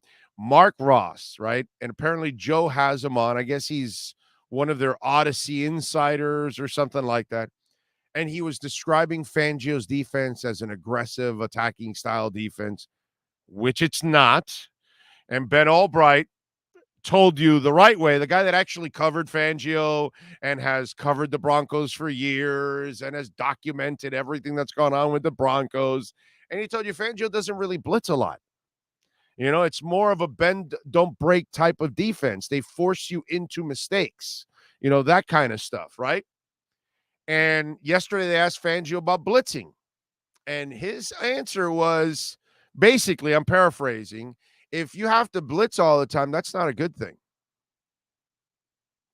And that's because he wants to find a way to put pressure and make it happen on a base defense and use that second half of your defense to force the quarterback and the offense into mistakes. So, and he explained it yesterday in a way that, hey, listen, man, I don't believe that that's a productive defense if you have to be blitzing all the time, because when you're blitzing all the time, then that puts you also at a disadvantage. And if you're a great quarterback, there's ways to beat the blitz. Like, you didn't blitz Marino. You don't blitz Brady. You don't blitz certain people because they just kill you if you blitz them, because they know exactly what's coming. They know exactly where it's coming from. So they know the spot in the defense that's going to be open. And then their receivers know that it's coming. So they know that it's a hot read. And so they've got to then sit somewhere in the zone and find a spot. And the quarterbacks and the receivers, as long as they're, trained and practiced the right way, they will be on the same page, and they will burn you more often than not for blitzing them. The great quarterbacks, obviously the younger, the more mediocre quarterbacks, you can get to them because they don't figure things out nearly as quickly. By the way, did you notice what the XFL is doing? The XFL keeps their helmets on the entire time, so they can actually coach through the play. I've told this story before. Brian Billick, the year that Randall Cunningham had a great year, the headphones cut off at the 15-second mark. They would have the Ravens come to the line by the 20-second mark. And that way he still had 5 seconds. So when he's about to snap, he can see what the defense is going to do, basically. And that way he could tell Randall, hey, there's a good probability you got to go to the left side and go to the X receiver, go to the wide receiver. Oh, the tight end's going to be open. Hey, work the running back out of the backfield here, because, that kind of stuff. So he already, and it helped Randall have a better year than he had ever had before because of that little trick of getting them to the line before the radio cut off. So Billick could guess, because obviously you can switch in the last second and kind of fool them. And I'm sure they knew that he was doing some of that, but that was kind of the way they helped. But in the XFL, they go through it all the way. So it's kind of interesting how they do that. And that helps quarterbacks too, because you're getting lesser quarterbacks at that level in the XFL. They probably need more training and more knowledge in their head. And so that's good that the coaches help them, with that. I thought that was really cool. But the idea of blitzing all the time is not something that he likes to do. As Ben Albright told you, you know what I mean? And as, you were misinformed in other places, about it. And I thought that was a very interesting answer he had to the whole blitzing thing, that it was, no, dude, that's not what you need to do. And that's kind of, it's a bend, don't break, force you into kind of mistakes defense. So be prepared. Okay. So I thought that was very interesting from Mr. Fangio. All right, let's get ready for hour number 3. Alan Poupart, he handled that press conference. He covered it. Let's get his opinions on Vic Fangio and other things with our Miami Dolphins report, brought to you by EJDconstruction.com. There's no need to drive around South Florida wasting valuable time looking for a new or certified pre-owned Acura. Go to the #1 volume sales dealership in the Southeast United States. Craig Zinn's Acura of Pembroke Pines. Purchase with pace and space in a dealership tailored to your needs. From home buying to providing that personal touch. Contact the 2020 Satisfaction Award winner Craig Zinn's Acura of Pembroke Pines. 888-776-5123. That's 888-776-5123. Or visit them at 15601 Pines Boulevard in Pembroke Pines.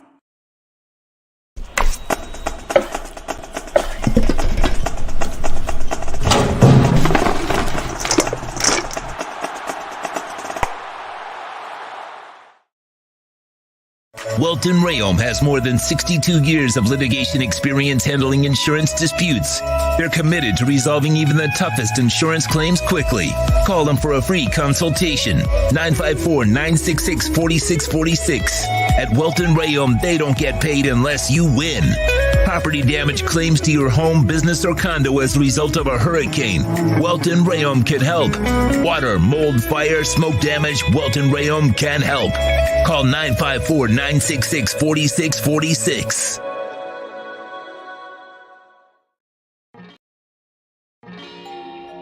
Oh, great. You have a doorbell camera. Now you have a front row seat to your house getting robbed. They're breaking into my house! Ooh, there goes the TV. I'm sure it'll turn up at the pawn shop. No, not the TV! Just because you can see them, that doesn't mean you can stop them. With Slogans, you get 24-hour monitoring, a free home security system, and professional installation. Plus, free doorbell camera, one that'll actually work for you. Get out of my house! Get out of the house! Call 1-800-ALARM-ME. Welcome to Red Light Therapy, a revolutionary technology perfected by NASA to aid in muscle strengthening and recovery. Red and infrared light has the capacity to penetrate deep into the cell's mitochondria, potentially leading to increased energy, faster recovery, and the optimal performance your body demands. Train, fight, recover.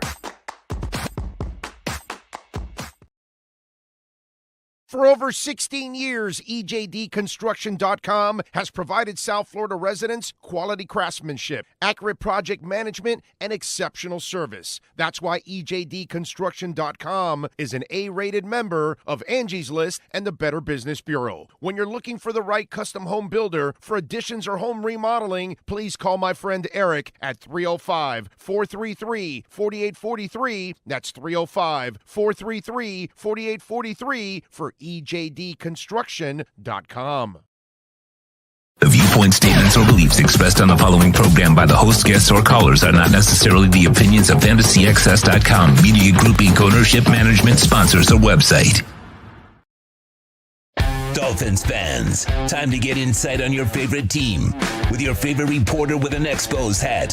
Sports Illustrated's Alan Poupart in our EJDconstruction.com Miami Dolphins report, exclusively on the Big O Radio Show. All right, there he is. How you feeling, my man? You feeling good? Yes, sir. Yes, sir. I was just talking about it before you came on, and, you know, we've been so kind of a blitz-happy team and all that stuff, and I thought it was, you know, there wasn't anything real earth-shattering from that press conference yesterday, but there were a couple things that I like of his point of views, and when asked about blitzing, he kind of like was, you know, because I heard some guy describe on another show that, you know, oh, it's an attacking style, and it's really not. Ben Albright kind of explained it, that it's more of a bend don't break defense. It forces you into mistakes, those kind of things. He likes to put pressure more with his base, and that he, you know, he'll use the blitz. But he kind of explained yesterday that it's not one of those things that I have to use it, that's a bad thing. It seems like, in a way, he kind of phrased it like it's not a good thing that if you have to blitz all the time. Well, it's not an issue of having to blitz all the time. Let's be honest here, and I know I'm gonna step into territory here that's not necessarily your favorite, because I know you hate Flores and all that.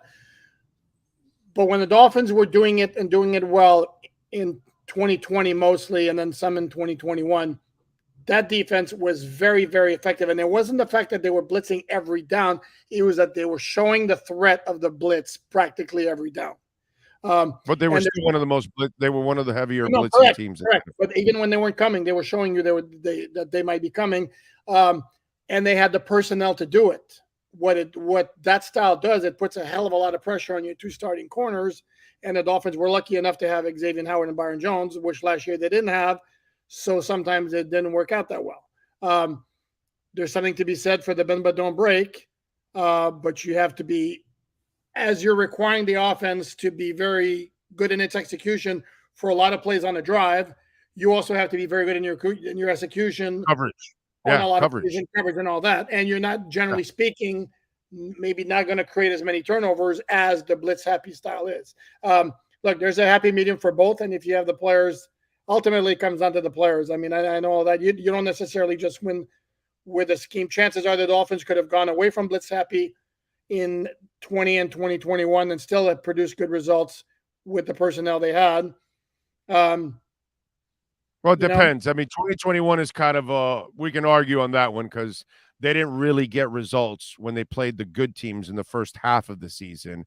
They really chewed up their stats when they played the bad teams in the second half of the season, and they won all those games. The defense was not helping them in the first half of the season in 2021 because that's when they played. They also finished 9-8. That's when they played their tough schedule. Finished 9-8 with a crappy offense. So anyway, bottom line is, there's a lot of different ways to do it, and Fangio's had success. Most specifically with San Francisco in the early 2010s, and then with Chicago, particularly in 2018 when he was NFL Assistant Coach of the Year, when he had Roquan Smith in the middle of that defense, which is still to me a massively big missing piece for this defense. Yes, and that's everybody's talking about. Will Buffalo bring back the Edmonds boys, and will Miami have a shot at one of them? And so they're going to have to. He's going to be pricey. But that's the only place I think where they would have to spend money is at that middle line. But like people talking about Saquon Barkley and all that, no, they're not going to do that, bro. They're not spending. They don't have the kind of space. Plus, Greer has no track record whatsoever of spending high picks or big money on running backs. Correct. None.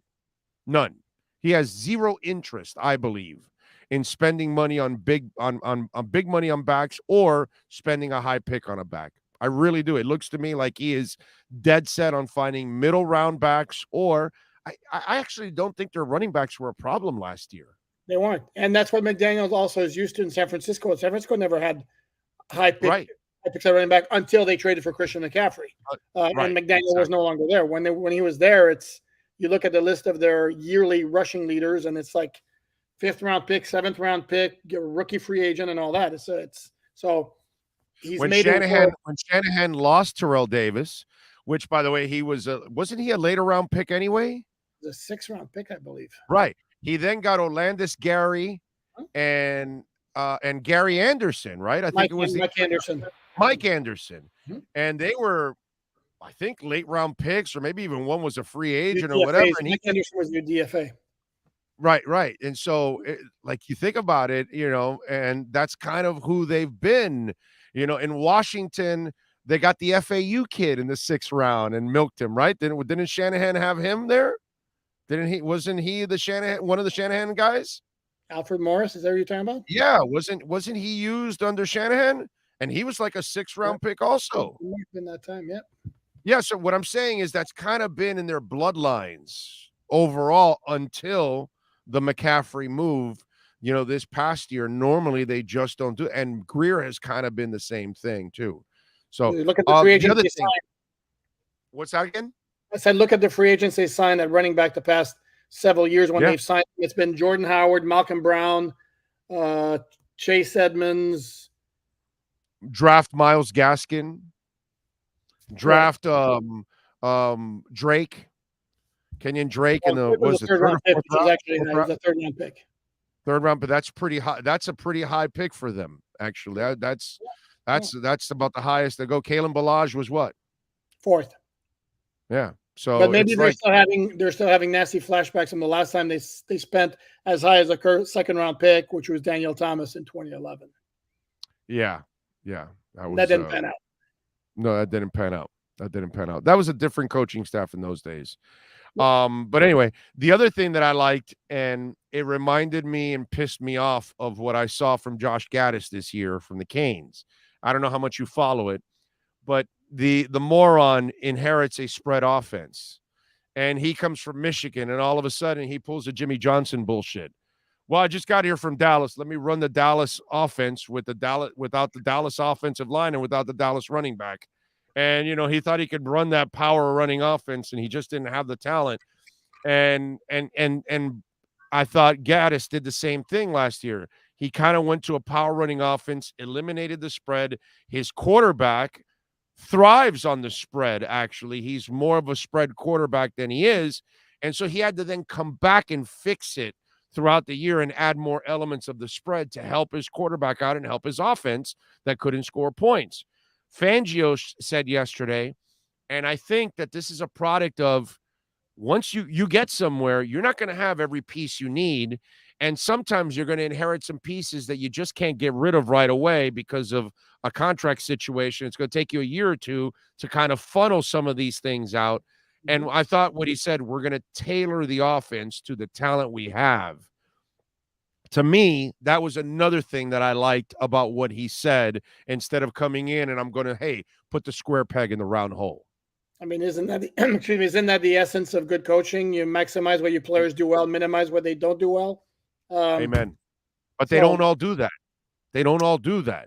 Sometimes, I'm sorry, Tony, rest in peace. Sometimes you grab a running back who's really a pass catcher and you're dead set on making him a running back. And it's like, yo, bro, come on, dude. Let's go. That's not who this guy is, And I've seen this over the years and with different coaches. That's all I'm saying. No, it can happen. But if you look at the base, generally speaking, Fangio's played a 3-4 base. That's what the Dolphins used last year, Right. And within that, it's just there are different ways of doing things where you can clearly see that some guys are better at doing, like Christian Wilkins. His biggest ability is crashing the line of scrimmage on running plays. And he's, Commander TFL. He's not necessarily he's not Aaron Donald as a pass rusher, as a defensive line. Then again, I mean, few people are, but you know what I'm saying? So logically, you kind of build around what he does best, and then you do that for as many players as possible to maximize what you have. Again, to me, that's not exactly reinventing the wheel. And, there's a reason Vic Fangio's been around for quite a while and why he was in demand. Yeah, but I mean, it's watching. I explained it earlier before you were on that. I love that because I've watched Spo have different basketball teams, and he's adjusted to the different teams. And then I can always pull the old man card. I watched Shula with Greasy, Zonka, Kick, all that, and then I watched him with Woodstock, and then I watched him with Marino. Same bullshit and all that. I know I always have, but I use Spo as a recent thing, because he's had different types of teams. Hell, one year with the blood clots and Bosch, that he would come back and leave, and he had to switch up the offense like 3 different times throughout the year. You know what I mean? And that's what a great coach does. Oh, this is the kind of team I have. Okay, we got to run this now. And we were so used to that with Shula. I think I wanted to mention it because, you just said it. It's elementary for any coach, but I want to say that I appreciate that because I don't think it happens with every coach. You know what I'm saying? So that's where sometimes, coaches will drive you crazy with, you're going to stay with Jacoby Brissett and Tua's still better, that kind of stuff. Fair enough. I would I had to get a flow shot in there, by the way. No, trust me, I saw that. I kind of skipped over it. I would think and suggest it happens more often than not. And those who are adamant about sticking with their system more often than not eventually wind up running into problems. Yeah, I'm with you there. Give me something else you liked from the press conference or didn't like from the press conference. I'll be very honest with you. It was cookie cutter. He didn't say anything. Of course. Right. I'll give you the one I like. You knew there wasn't going to be anything earth shattering from it. So pretty much, yeah. the one I did like was when he was asked, like, does this have the makings of a Super Bowl caliber defense? And he says, can we get a one practice in? I thought that was funny. And then I suggested, okay, well, let's wait until after the first practice and then ask him immediately first question. So what's the answer? Right. Exactly. Well, you guys should bust his balls that first week. All right, you've had a couple practices, and is it a Super Bowl caliber team, coach? You know, that kind of stuff. And I'm sure he'll get a laugh out of something like that. And I'm sure he'll understand that it's all in fun. Dude, what was I was just gonna tell you something now that oh yes. The other thing that I thought, again, nothing earth-shattering, but still kind of funky from the whole thing is he has no relationship with Mike McDaniel, like none. No, but we knew that. I mean, I know, but to hear it, you know what I'm saying? Just to finally hear it. And what I mean by this is this really bodes well, because if you watch the Philbins of the world and the Flows of the world, and we watch guys that struggled to build, staffs. That's one of the things that I would tell the Dolphin Nation. Hey, man, you got a young coach that clearly knew how to build an offensive staff. And now in his second year, he has to kind of tweak things. And we all kind of heard that he was going after this guy. And now you hear it.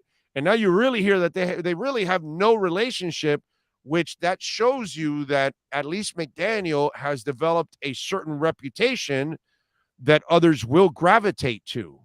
And so I think that that's a good thing, too. So that sign there of having no relationship, but yet still acquiring the man, I think that bodes really well for McDaniel.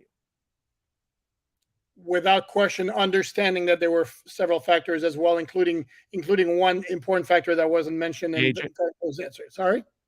The agent, you mean? Come on. Well, the money. No. The money. Let's be honest, Big O. Let's be honest here. Here's the thing: is on the one hand, yes, absolutely. If he didn't have respect for what Mike McDaniel has done, and from what he's heard and what he's seen, if he didn't respect what the guy had building, he wouldn't have joined the Dolphins. If you're gonna go to Sean Payton, if you're gonna sit there, Big O, the Walmart people had the money. The Walmart people had the money, bro. But if you're gonna sit there and completely gloss over the financial considerations of the deal, I mean, that's being a little naive. I mean, come on. No, I get that, but I think the money would have been there in Denver easily. They would have paid him the $4.5 million. The reports are you're paying the head coach $18 million. Why wouldn't you pay the defensive coordinator $4.5? Walmart is like, yeah, dude, here, I got that in the couch. Here, you can have it. Okay, that's nothing. I don't know why we're haggling over this point, but here's two things. Number one, there's the reports you brought up the money making it a big issue. I did, but you're the one who's fighting me on it, like it's not valid. Yeah. Number one, he's reportedly the highest. I'm not saying it's not valid. I'm just saying it would have been anywhere for him, the money. But it was, and that's the point, that it wasn't. And the other issue with going back to Denver, while it's not the same ownership group, he just got fired by that team 2 years ago. Okay, so it's one of those where it's like I don't want to diminish the reputation, the respect Mike McDaniel has around the league. I also don't want to sit here and say, well, look at Mike McDaniel, he's incredible, he can get any coach he wants because everybody wants to coach for him. I think that's I like little. I'm not saying that any coach. I'm just saying there has to have been some respect there because he's not without question. It can't be just about money. Like, dude, Ndamukong Suh came here for what? Money. Come on. He didn't come here for any coach. When they asked him about why he came here, he said, well, because they're progressive. I remember the quote. Yeah. He didn't say they won. He didn't say it was a great franchise. He didn't say it was an amazing coaching staff. No, it's a progressive team is what he used. But he can't say it's about money, even though everybody knows it's about money. There will never be. I think it was one free agent. I may have been in basketball, and I can't remember who it was, who literally said, "Well, money was kind of good," and I was like, "Dude, mad props to you for being the first and only guy to have the balls to say what everybody knows." Because in you got a short memory. What is that? Miami Dolphins said it was about money this year. You got a short memory. Dude, he said 18 different things about I've seen 18 different things. You know who I'm talking about? Tyreek Hill. Tyreek Hill said, well, when you guys cornered him, he said, well, Florida has no state taxes, and in the end, it made good business sense, or I'm paraphrasing or whatever. He gave it up in the end. Okay. Yeah, you're right, actually. So props to him. Props to him for being legit about that. Yeah. Omar Kelly won't remember that, but I'll remember that. Why is that? He's got a bad memory if you haven't figured that out with Omar. We have figured that out on this show. He has a terrible memory. No, but the thing with Tyreek is he said to me because there was always that it came out, he wanted more catches. Yeah.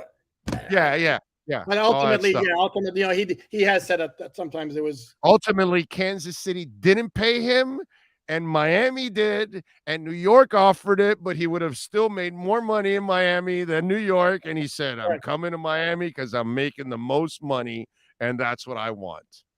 Props for the honesty. Props for the honesty. Yeah, I got to give him credit. All right.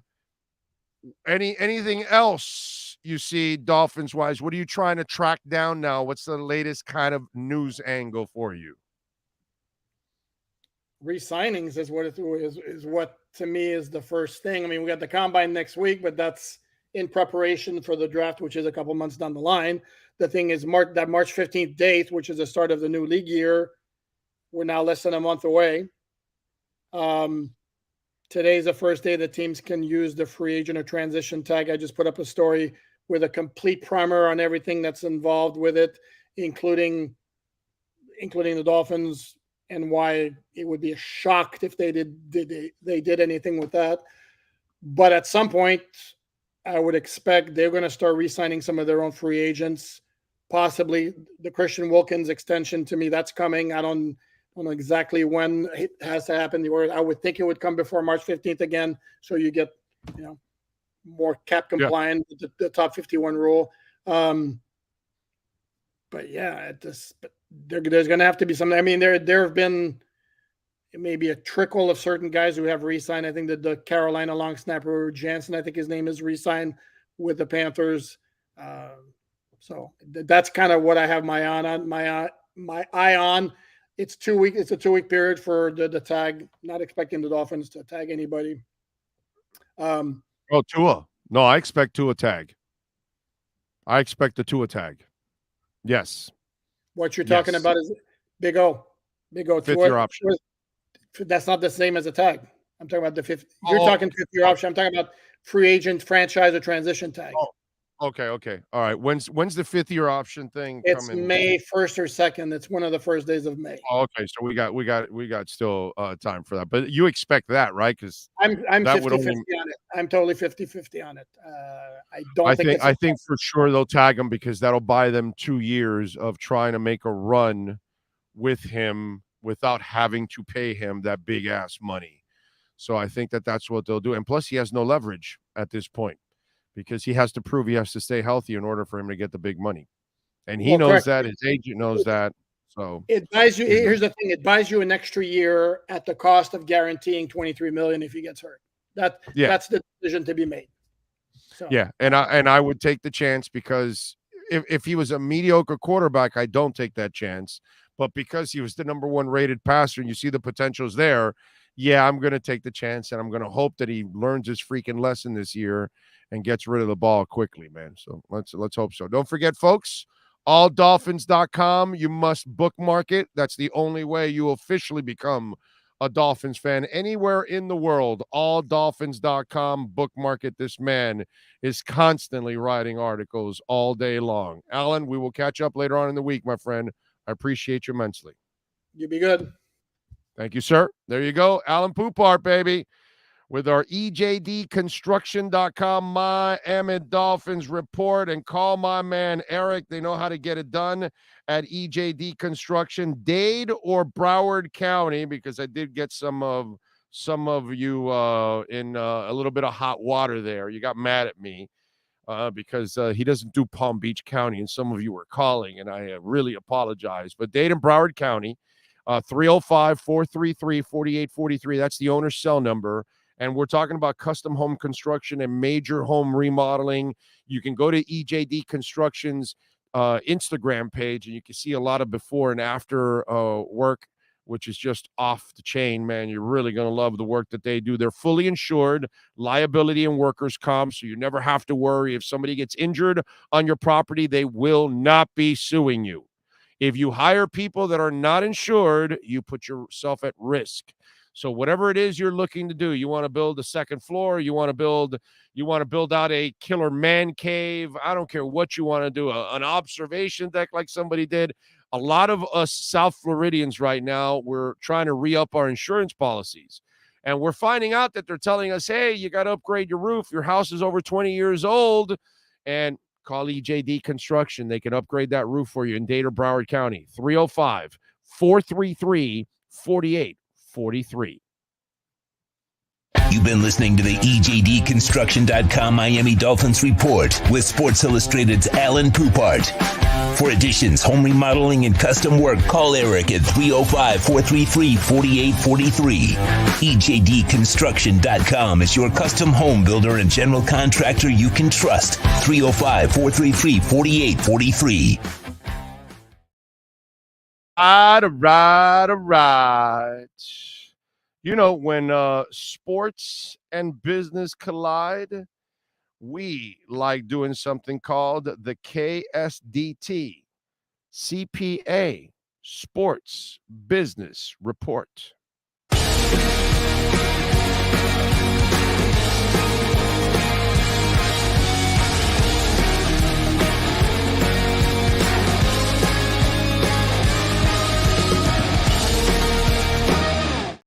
All right. Folks, you know, the world is international, right? International travel, international ways. You can go from one country to another. And if you haven't noticed, because I know some of you are going to get a little jingoistic on me on this, and it happens, right? How dare they? They've moved football to London. We're losing a game. Meanwhile, Stephen Ross has interests in soccer teams across the globe. The owner of, the Jets, the owner of the Bucks, many owners, they have interest or own teams in other parts of the world, soccer teams, right? Americans that own soccer teams. And we're talking about big time soccer teams, right? Well, we're going international. And we're hearing about this, and it's going to happen. You know, one of your favorite teams is going to be owned. You know, Shad Khan, kind of an international guy, right? Owns soccer and owns the Jags, right? Well, look what's happening. The NBA has opened its doors to some international funding. That's right. Qatar Investments Authority and Abu Dhabi Fund Mubadala Capital have shown interest in NBA teams, according to Bloomberg. The funds have a respective $450 billion and $284 billion in assets under management. The league's board of governors voted in December to allow sovereign wealth funds to buy up to 20% of a team, subject to league approval. The New York Knicks, by the way, could be a potential match. The team has signaled openness to selling a minority stake and has a connection to Abu Dhabi. Mubadala's investment equity group, Silver Lake, which is an investor in Knicks owner Madison Square Garden Sports. The NBA is also planning multiple preseason games in Dubai this summer. Last year, Mubadala bought 20% of the media rights of Brazilian Football League for $971 million and invested $50 million in the Supercross World Championships. Meanwhile, QIA helped fund the 2022 World Cup and owns French soccer giants Paris Saint-Germain, PSG. NBA teams have already welcomed private equity investors who can own up to 30% of individual teams. Spurs, Kings, Warriors are among those teams, part owned by equity firms, private equity firms.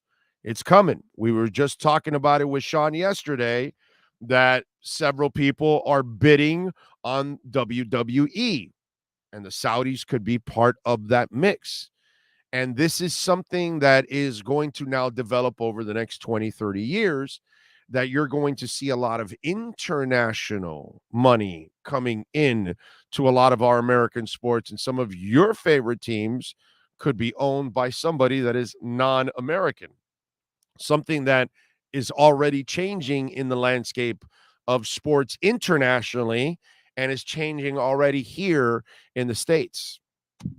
And in the NBA, before you know it, there'll be some kind of private type of company internationally that will fully own an NBA team. It's the way it is. You're going to get to a point where the beauty of basketball is that it is it's the second biggest international sport, right? Because the world plays soccer, and most of the world now is playing basketball. And all it's doing is growing because we've got leagues all over the world.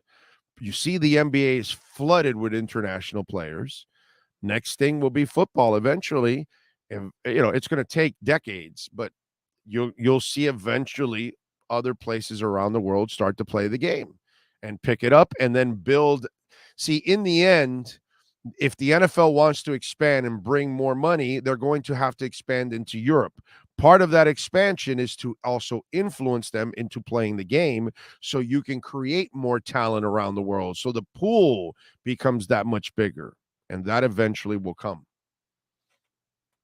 So the international money is starting to flow into the NBA and many other leagues. That is your KSDT CPA Sports Business Report.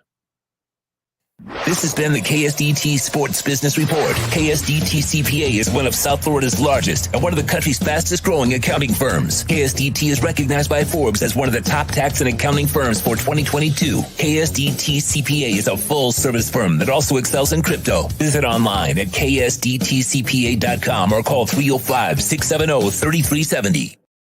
All right. So you watched the XFL over the weekend. Did you watch A.J. McCarron throw a couple touchdowns in a victory there, Sean? Did you watch that? Did you watch the A.J. McCarron game? I watched pieces because I was going back and forth to the Daytona 500. You know who was also watching? Oh, she was watching. Catherine Webb was watching. That's right. Catherine Webb. There we go. How about that? A.J. McCarron with the Battlehawks hat, touchdowns, and she still looks dazzling, bro. She is a gorgeous woman. A.J. McCarron, he may have never made it in the NFL, but he made it. He made it, bro. He did well. He, like some of us do, outkick our coverage. Good for A.J. McCarron. Winner, chicken dinner. That's all I can tell you, ladies and gentlemen. Winner, chicken dinner. Nice job by him, man.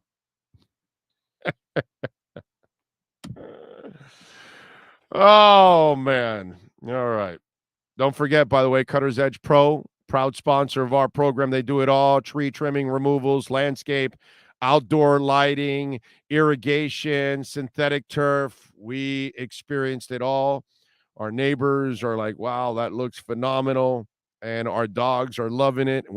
I was over the weekend playing a little cornhole with my daughter and my wife for a little bit in the backyard. Then we took out the clubs and we went to the putting green because we put Cutter's Edge can build a putting green for you in your home, in your backyard.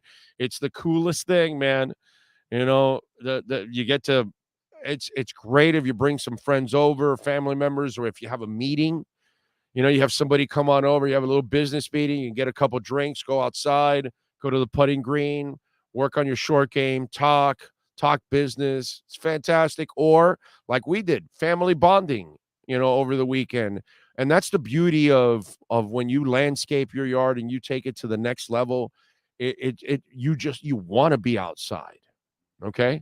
That's the beauty. I want to be outside. I take out the dogs and I'm enjoying the landscape and and the shade because we've got trees all over the place. I've got to do a video. Hopefully, I'll do a video in the next couple of days of the backyard and do a better video than I did last time because we had a little bit of connection issues with the wireless. So we'll fix that. But go check it out. Cutter's Edge Pro, Dade, Broward, or Palm Beach counties. Your home, your business, your condominium complex, take it to the next level. As you all know, once you add that landscaping, you add the lighting, you add the irrigation or the artificial turf, it takes it to another level.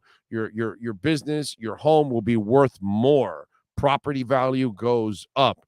And artificial turf, if you have dogs, oh my God, so easy to maintain. You don't leave a mess. You don't bring anything in the house. Neither do the dogs. Your wife is going to love that because she loses her mind when she just cleaned the floors and the dog comes in from the backyard and mud or whatever. And man, but none of that ever happens. And you save hundreds, thousands in the long run because you're not watering or cutting the grass. And as you all know, in South Florida, that happens a lot. You water and you cut the grass at least every 10 days to 2 weeks. You got to cut your grass. It's crazy. So check it out. Go to cuttersedgepro.com. Go to the website. Go to the Instagram page. You can see a lot of the work. If you see the one with the putting green on the side of the house, that's my house right there with the putting green. There you go. Big O, no hating. Glad to see you guys outkick their coverage. I sure as heck did, and I'm grateful every single day. Yes, sir. There's nothing wrong with that, outkicking your coverage. Musburger was fogging up his glasses. Big time. Big time. Big O, living the life, it sounds like. I don't know about living the life, but we're working and having a good time and get to talk sports every day. We'll be talking a little crypto now in a couple minutes. Remember, crypto show will start immediately after this show ends. We will get going a little bit of a crypto action for you, and we'll talk about many things. What else? The generosity of some women is amazing. For that bum McCarron to be able to pull that off is unbelievable. Don't say that. That's not nice. Just because he's not a great quarterback at the NFL level doesn't mean he's not a great man. Doesn't mean he's not a great husband. Doesn't mean he can't be a great father. Doesn't mean he's not, a great human being, bro. Come on. That's not right. That's not good. Not good. What can I tell you? I see that, oh, by the way, Guns N' Roses has announced a tour. September 15th, they are coming to Hollywood. All right? GNR coming to Hollywood. If they go to Hollywood, they're going to the Hard Rock then, right? I would imagine. Wow. That's going to be a steep-ass ticket if it's at the Hard Rock. It's the only place they can go in Hollywood, right? August 24th, for you folks in Chicago, you can see GNR. Nashville, August 26th. Toronto, September 28th. Kansas City, September 25th. Houston, September 28th. San Diego on my birthday, October 1st. And in Phoenix, Arizona, all the way to Tacoma, Philadelphia, Atlanta, LA. Phoenix, October 11th. There's more dates, but I just picked out a couple cities just in case for those of you listening, downloading the show wherever you're at. Check it out. The brat is pregnant at the age of 48. Really? Okay. She looks like a cool person. Don't know her from Adam, but every time I see her like talking and stuff, she kind of looks like she might be cool to hang out with and talk and all that stuff. Mike No Go Zone says, I think I'll go see Guns N' Roses at the stadium instead of here at the Hollywood. Yeah, no, you're right. You're right. It might be cheaper to go travel somewhere and come back to watch Guns N' Roses than at the Hard Rock because it's limited amount of seats. And so they end up charging a lot more money, man. Yeah. You are correct about that. What else do we have? Oh, I saw this. Do the Jets go after Derek Carr or Aaron Rodgers? And a lot of you would probably pick Derek Carr just because you think or Aaron Rodgers is the better quarterback, right? And I got to tell you something. Just for my entertainment purposes, I want it to be Aaron Rodgers. Why? Because it'll force them to give up picks, a lot of cap space, and then they've got to put up with his ass. And he's going to say stupid things. He'll call people out. The New York media will go after him. It'll become a mess. And I like that. That'll be fun to watch. You know what I'm saying? Derek Carr is like a great human being. He's a terrific father. He's a good family man. And he's a solid quarterback, dude.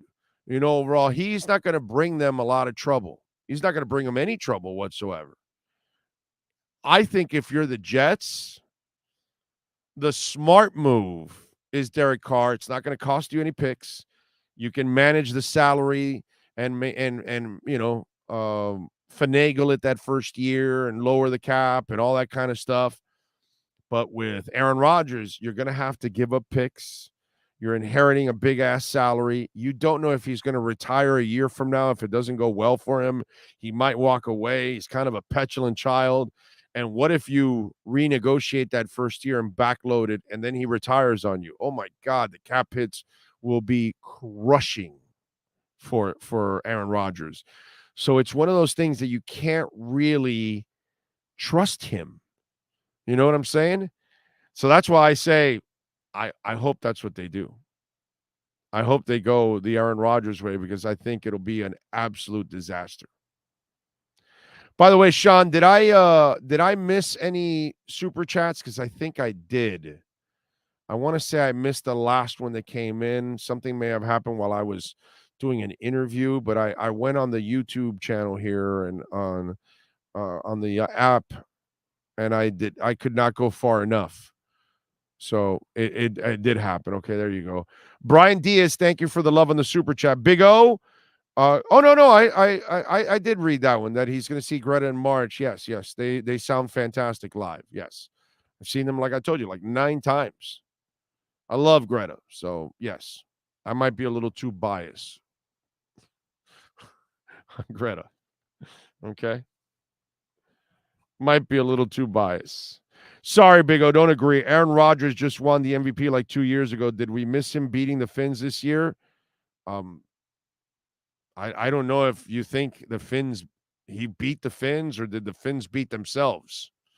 I'm not sure how you want to look at it, but it was your head coach that was averaging 9 yards a carry and chose not to keep running. And then the kid got concussed and threw all those interceptions in the second half.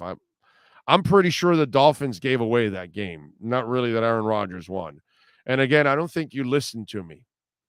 That's the problem. I never said that Derek Carr was the better quarterback. But again, some of you have a real problem actually listening and paying attention to what was said. But that's all right, my brother. Yeah, I must have said that Derek Carr was way better and you have to sign him because he'll take you the title and the other one won't. I must have said all of that right now. I must have said Rodgers was a choker and all that stuff and that Derek Carr is the most clutch quarterback in the world. I must have said all of that right now. Some of you out there, man, seriously, like, wow.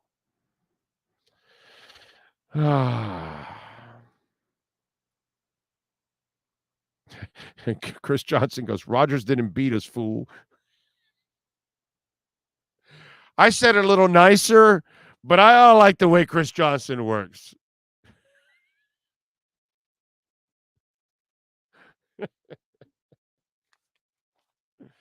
That's fantastic, Chris. Way to go, dude.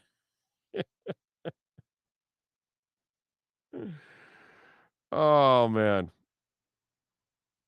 That was awesome. That was absolutely fantastic. Let's talk a little bit about what happened today in music history. In 64, the New York band The Echoes took on a new, young, unknown piano player by the name of Billy Joel. In 95, on this date, the first time in 7 years, Bruce Springsteen performed live with the E Street Band. It took place in New York City at a nightclub, and it was for a video for Jonathan Demene's film Murder Incorporated. In 2006, Kid Rock filed a lawsuit to prevent the distribution of a videotape featuring him and Creed's Scott Stapp being serviced by 4 women. In 2008, a computer expert was jailed for 2 years for electronically stalking Linkin Park singer Chester Bennington. The overzealous fan worked at a U.S. National Security Laboratory in New Mexico, where she used a computer to track the rocker, obtained his family photos, and accessed his email and voicemail. Now, that is one psycho bitch. Wow. She tracks you. She gets all your family photos. She accesses your email and voicemail. That is one crazy woman. And it also shows you how in this world, nothing is private, dude. Nothing whatsoever. Wow.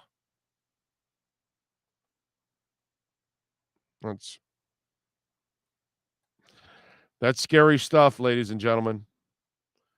Make sure you hook up with the right woman or man, because whew, you run into one of those psychos, and man, life can get kind of rough. Let's see, what else do we have here? I'm trying to see if there's any other headlines. I'm not seeing anything. Although I did see the story that the Cowboys are really intrigued with C.J. Stroud, the Ohio State quarterback, and that according to SI's Mike Fisher, got to give the people the proper credit that are reporting this. Mike Fisher from Sports Illustrated is reporting that that Dak Prescott's days are numbered practically with the Cowboys, and that the Cowboys are in love with C.J. Stroud. That was fast, dude, right? He had this shitty year. He threw all the interceptions. He had the bad playoff game, and they are quick to get off. Remember, Jerry's not getting any younger. He gave him the money. He believed in the guy, and apparently they don't believe in him anymore. But you're now going to bring in a rookie that it's probably going to take you a couple years to develop him, if he's the guy, is the question. But now reports are saying that, and they talk in Dallas. That's the thing. You know, the Jones and all that, crap gets out. They're not good at kind of keeping things under wraps. So, you know, Dak Prescott got his money. He got plenty of signing bonus. He's already made a couple of big-time years in salary. So I don't know what the cap hit is if they release him. He's got all these commercials. That's the beauty of being the Cowboy quarterback. You're going to get commercials, and that guy's got a boatload of commercials.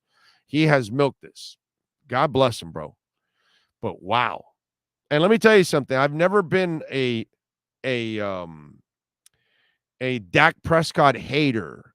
I've always said, you know, he's done a pretty damn good job overall. He's not a franchise quarterback, but he's probably the notch under.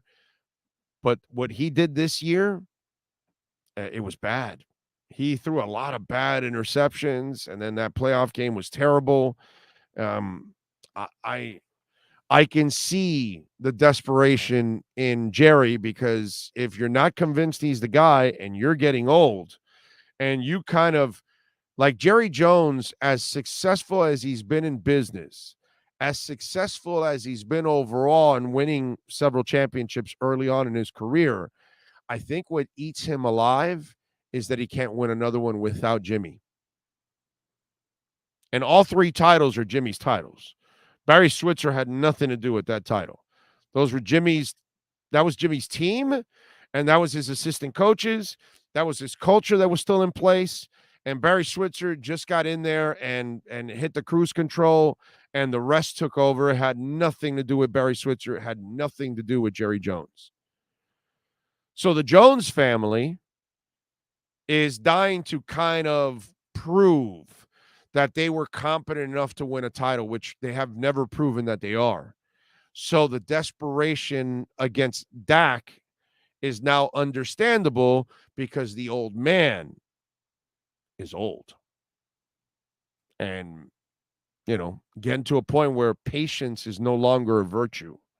He doesn't have that time anymore. So I can see why they're apparently in love with CJ Stroud. So there you go. What else do we have here? Big O, how about Marcelo, linebacker from the Galaxy, to Inter Miami or FC? No idea, my brother. No idea on that. Thoughts on Metallica? They're awesome. What do you want me to tell you? I've seen them a whole bunch of times. I'm going to see them in August in Quebec for 2 nights. I'm going to see them in 2024 in September in Mexico City for 2 nights. Maybe that tells you what I think about Metallica. So, yeah, if I can go to a Metallica concert, I'll be more than satisfied to go enjoy a little Metallica, my man. So, Frankie says left back, huh? To watch the crypto show, do I have to watch channels or will it be a continuation of the show? No, this will shut down and then a new one will start right on the same channel, but a new one will start. So you'll have to, go into the next window. So once we shut this down, you'll start to see new music play and the other one will fire off. And give me a couple minutes here, but like in 2 or 3 minutes, I'll start the crypto show. And you guys, those of you that want to move over with us for the crypto show, you can do that and get some stuff. I got to get some stuff off my chest when it comes to the crypto stuff, because we got stuff developing and I want to talk to you all about it. By the way, I have not checked this hour. I haven't checked the crypto market yet this hour. Where are we at? 24,500. It's been stuck right there in that 24,500, 900. It went over 25,000 last night for a minute or two, then went right back down to 24.9. So it's hitting that threshold right there. It's going to keep hitting it, and eventually it's going to bust through. And we'll talk about that. I don't want to get too much into the material I need to talk about on the next show. We thank Ira Winderman, Manny Navarro, and Alan Poupart as always. We thank, of course, Sean Stanley, the man that masters this program every single day, as I just mentioned. Don't forget to DM me on Twitter, on Instagram, Facebook, even LinkedIn. We're giving away a couple pair of tickets to go see the boxing matches at Hialeah Park on the 24th this Friday. We're giving away several pairs of tickets to go see the Drone Racing League on Saturday. Okay.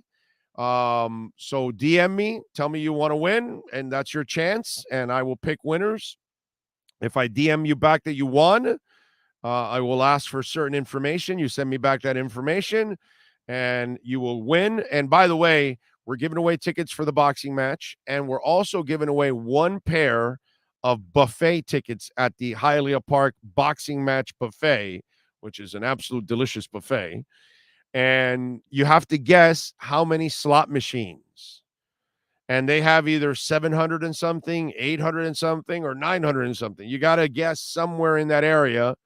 Give us the number. And if the closest one, and if there happens to be a tie, then we'll have a drawing between the people that are tied. And I will contact the winner. So DM me on any of the platforms: LinkedIn, Instagram, Twitter, Facebook. DM me in any of those, and give me your either you want to be a part of you want to go see the Drone Racing League on Saturday, which, by the way, Tyreek Hill is going to be there racing. How about that? So there you go. So we got those that we're giving away. So DM us for your chance to win. We will see you guys tomorrow. Same time, same place, same bat channel. For you all out there that want to join us on the crypto ride, give us 2 minutes. And crypto is next. Thanks to Sean Stanley, who masters this entire platform. We'll see you tomorrow.